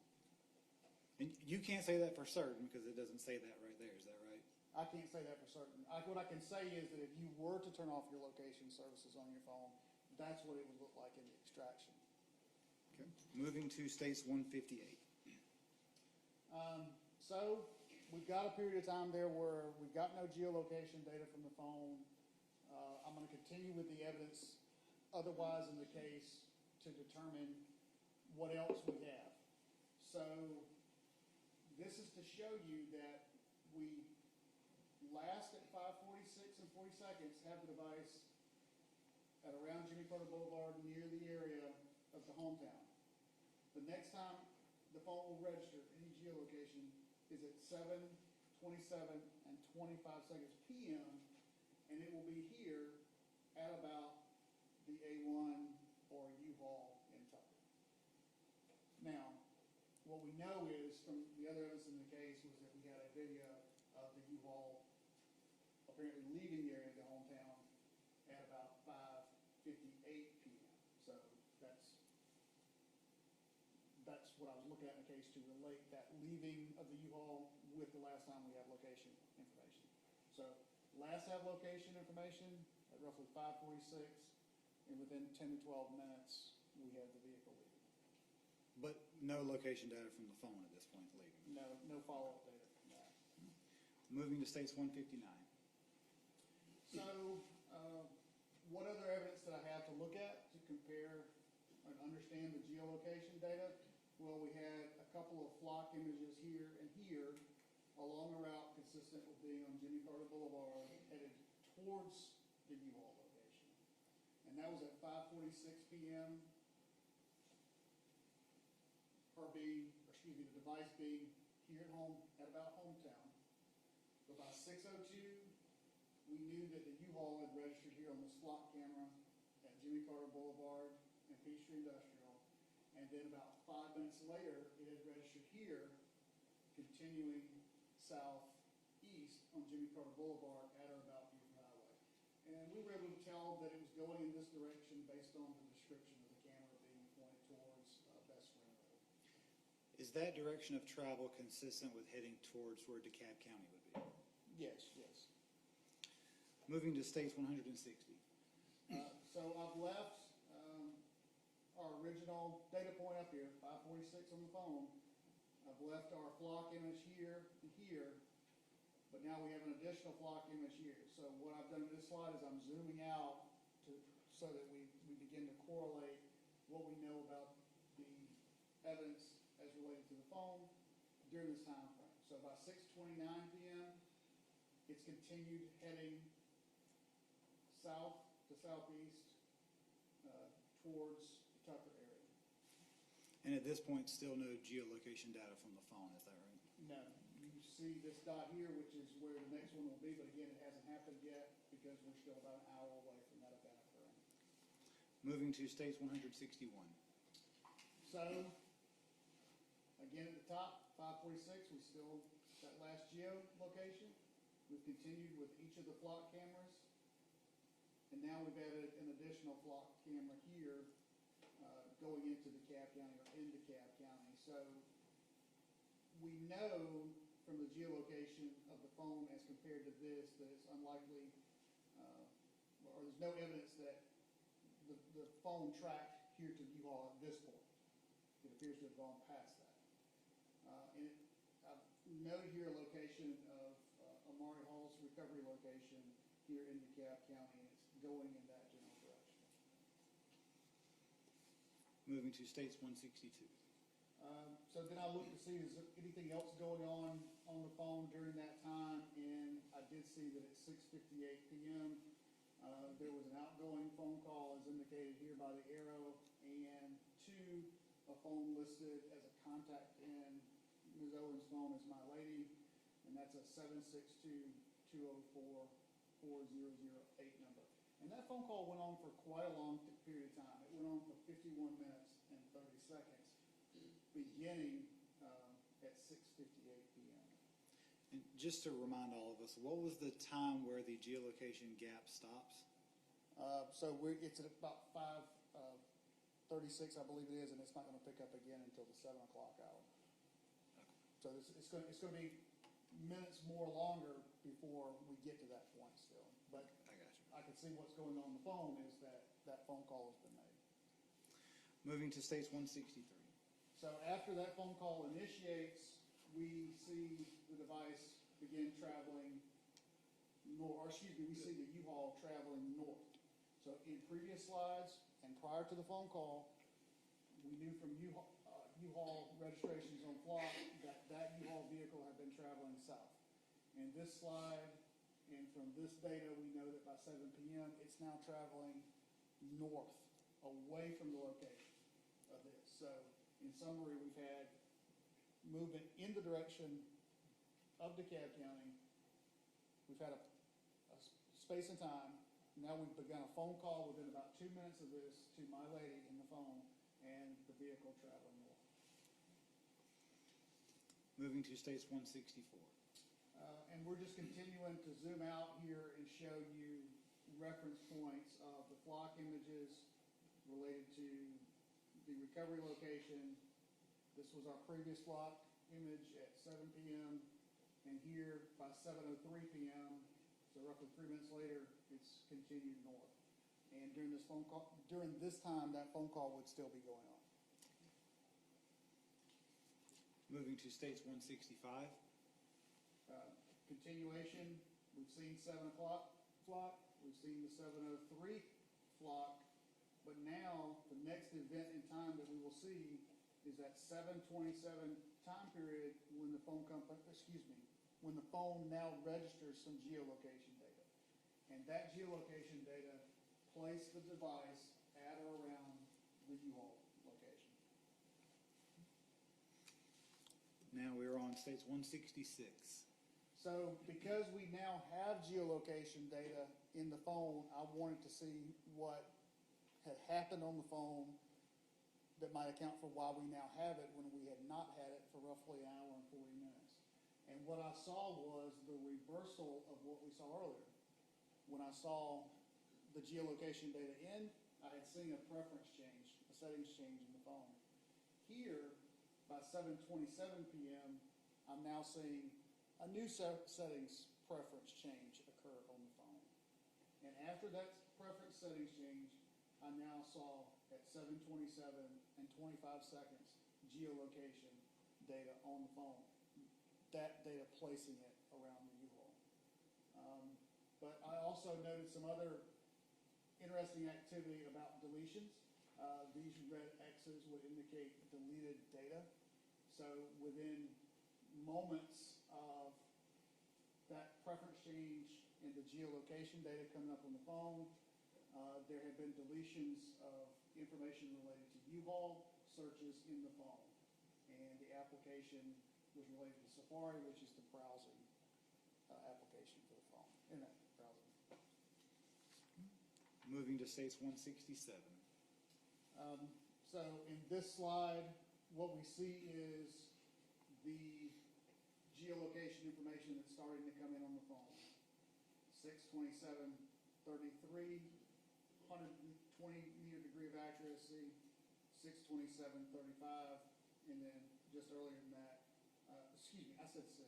I should have said 7. 7:27:35, 7:27:25. Just before that, all three of those data points place it at or around that area. And here again, we see this one outlier here. It's not very accurate, but at 26 meters, the device believes it's in or around that parking lot of the U-Haul. Why'd you put the application usage log shot of it? Because it just shows that during the time when these locations are registered, there had been that system's preference change right beforehand. So we see the settings change, and then we immediately begin to see location data. Moving to states 168. This is a continuation of looking at what's going on the phone. I have noticed that browser deletion history, I continue to see that. Deletions for U-Haul customer accounts, U-Haul, here again, U-Haul information from the browser history have been deleted. States Exhibit 169. So by 7:33 and 58 seconds, I have this geolocation data here. We know that that places the device around the U-Haul, but additionally, the phone had a photo in the extraction that was taken at the back of that same U-Haul van that we've seen on the flock images, and that image was taken at 7:32 and 59 seconds. So it's within a minute of the geolocation. We have a photo of the U-Haul back in a park or in a parking lot. Moving to states 170. Of interest next was our location data here, but before that, the user had gone to an Uber application. They'd opened up, they'd accessed the internet, gone to an Uber application, and then deletion information for U-Haul continued, and then it registered to request a ride from Uber at 7:36 and 13 seconds. And then the Uber client shows to continue to be running on the phone. Moving to states 171. This here is from 7:33:58 to 7:36:52 p.m. It shows the device when that Uber client is being accessed at 7:36. It shows the device in the area of the U-Haul. And moving to states 172. This data showed 3 data points between 7:41 and 7:51. And we can talk about each of them. 7:41:53, a little closer to the building itself. 7:46:54, a little bit closer to the sidewalk here. And 7:51:55 p.m., a little bit beyond the sidewalk. All of these had a approximate 5 meter degree of accuracy based on the phone's calculation, and I found that was consistent with information from the video at U-Haul showing what was believed to be Ms. Owens here, which would be consistent with this location here at or about the sidewalk in front of the U-Haul.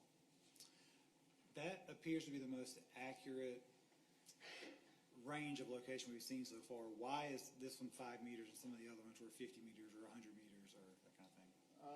She had requested Uber before this, so in order for Uber to accurately find the person, the application would need to access location services for the phone. And remember when I said my experience has been when I see location services used for mapping in particular, we see very accurate degrees of certainty because of that. Because if Uber couldn't find you, it wouldn't be a very effective application. Moving to States Exhibit 173. So these are our previous 3 locations here, showing the device registering locations leaving the parking lot. But then I saw data leading up to 7:54 and 26 p.m., which was consistent with the device leaving completely that parking lot. Again, all of these within that 5 meter degree of certainty. And finally, States Exhibit 174. So between 7:41 p.m. and 53 seconds and 8:10 and 30 seconds, the device traveled from the location consistent with the U-Haul all the way back to an area consistent with the studio suites. And again, this is all very tight mapping consistent with a some sort of location services mapping function on the phone. Thank you, sir. Yeah.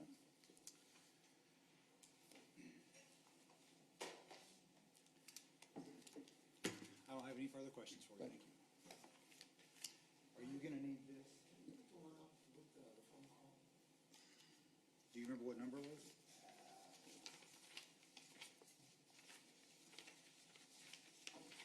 Between 144 and 170.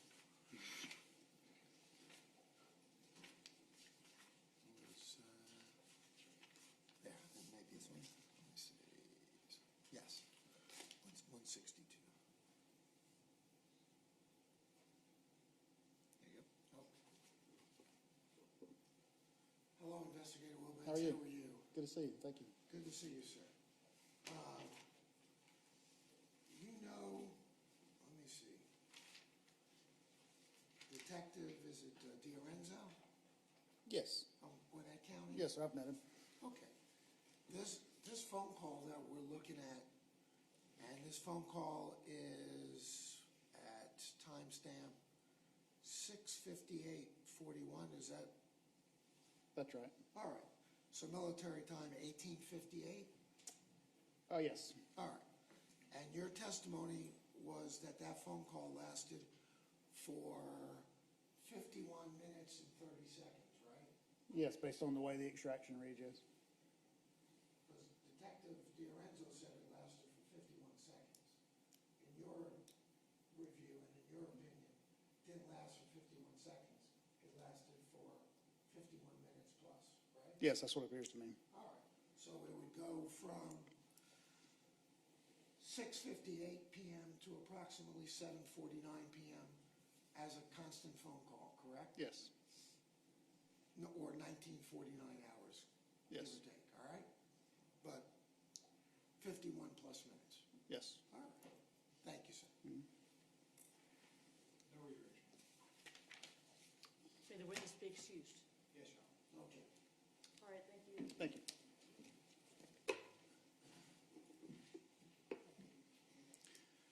The state has no other witnesses today, Your Honor.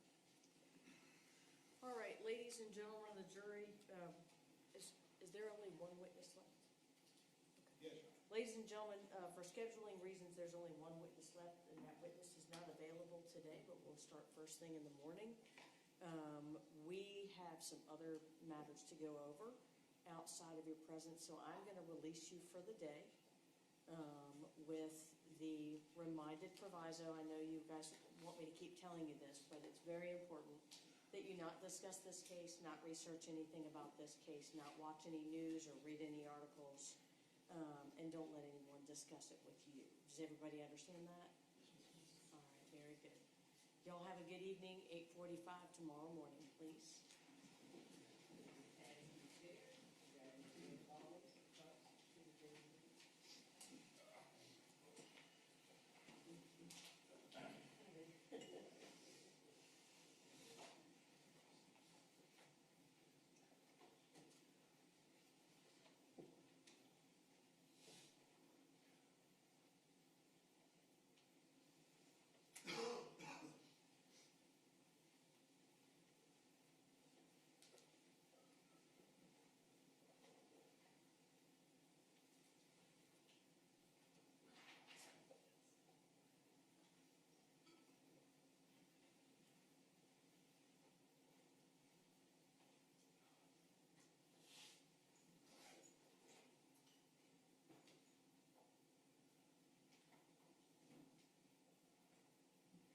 Are y'all ready for a charge conference?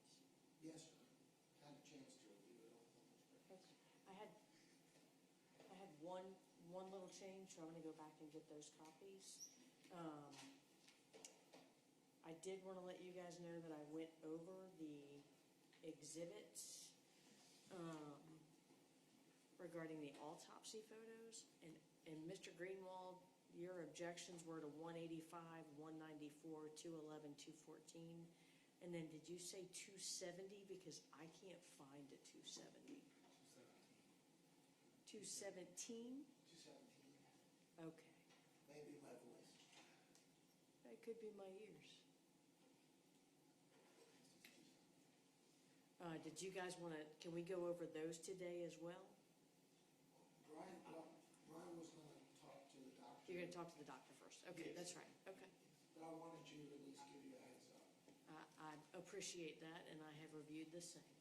All right, let me go get those copies. I'll be right back.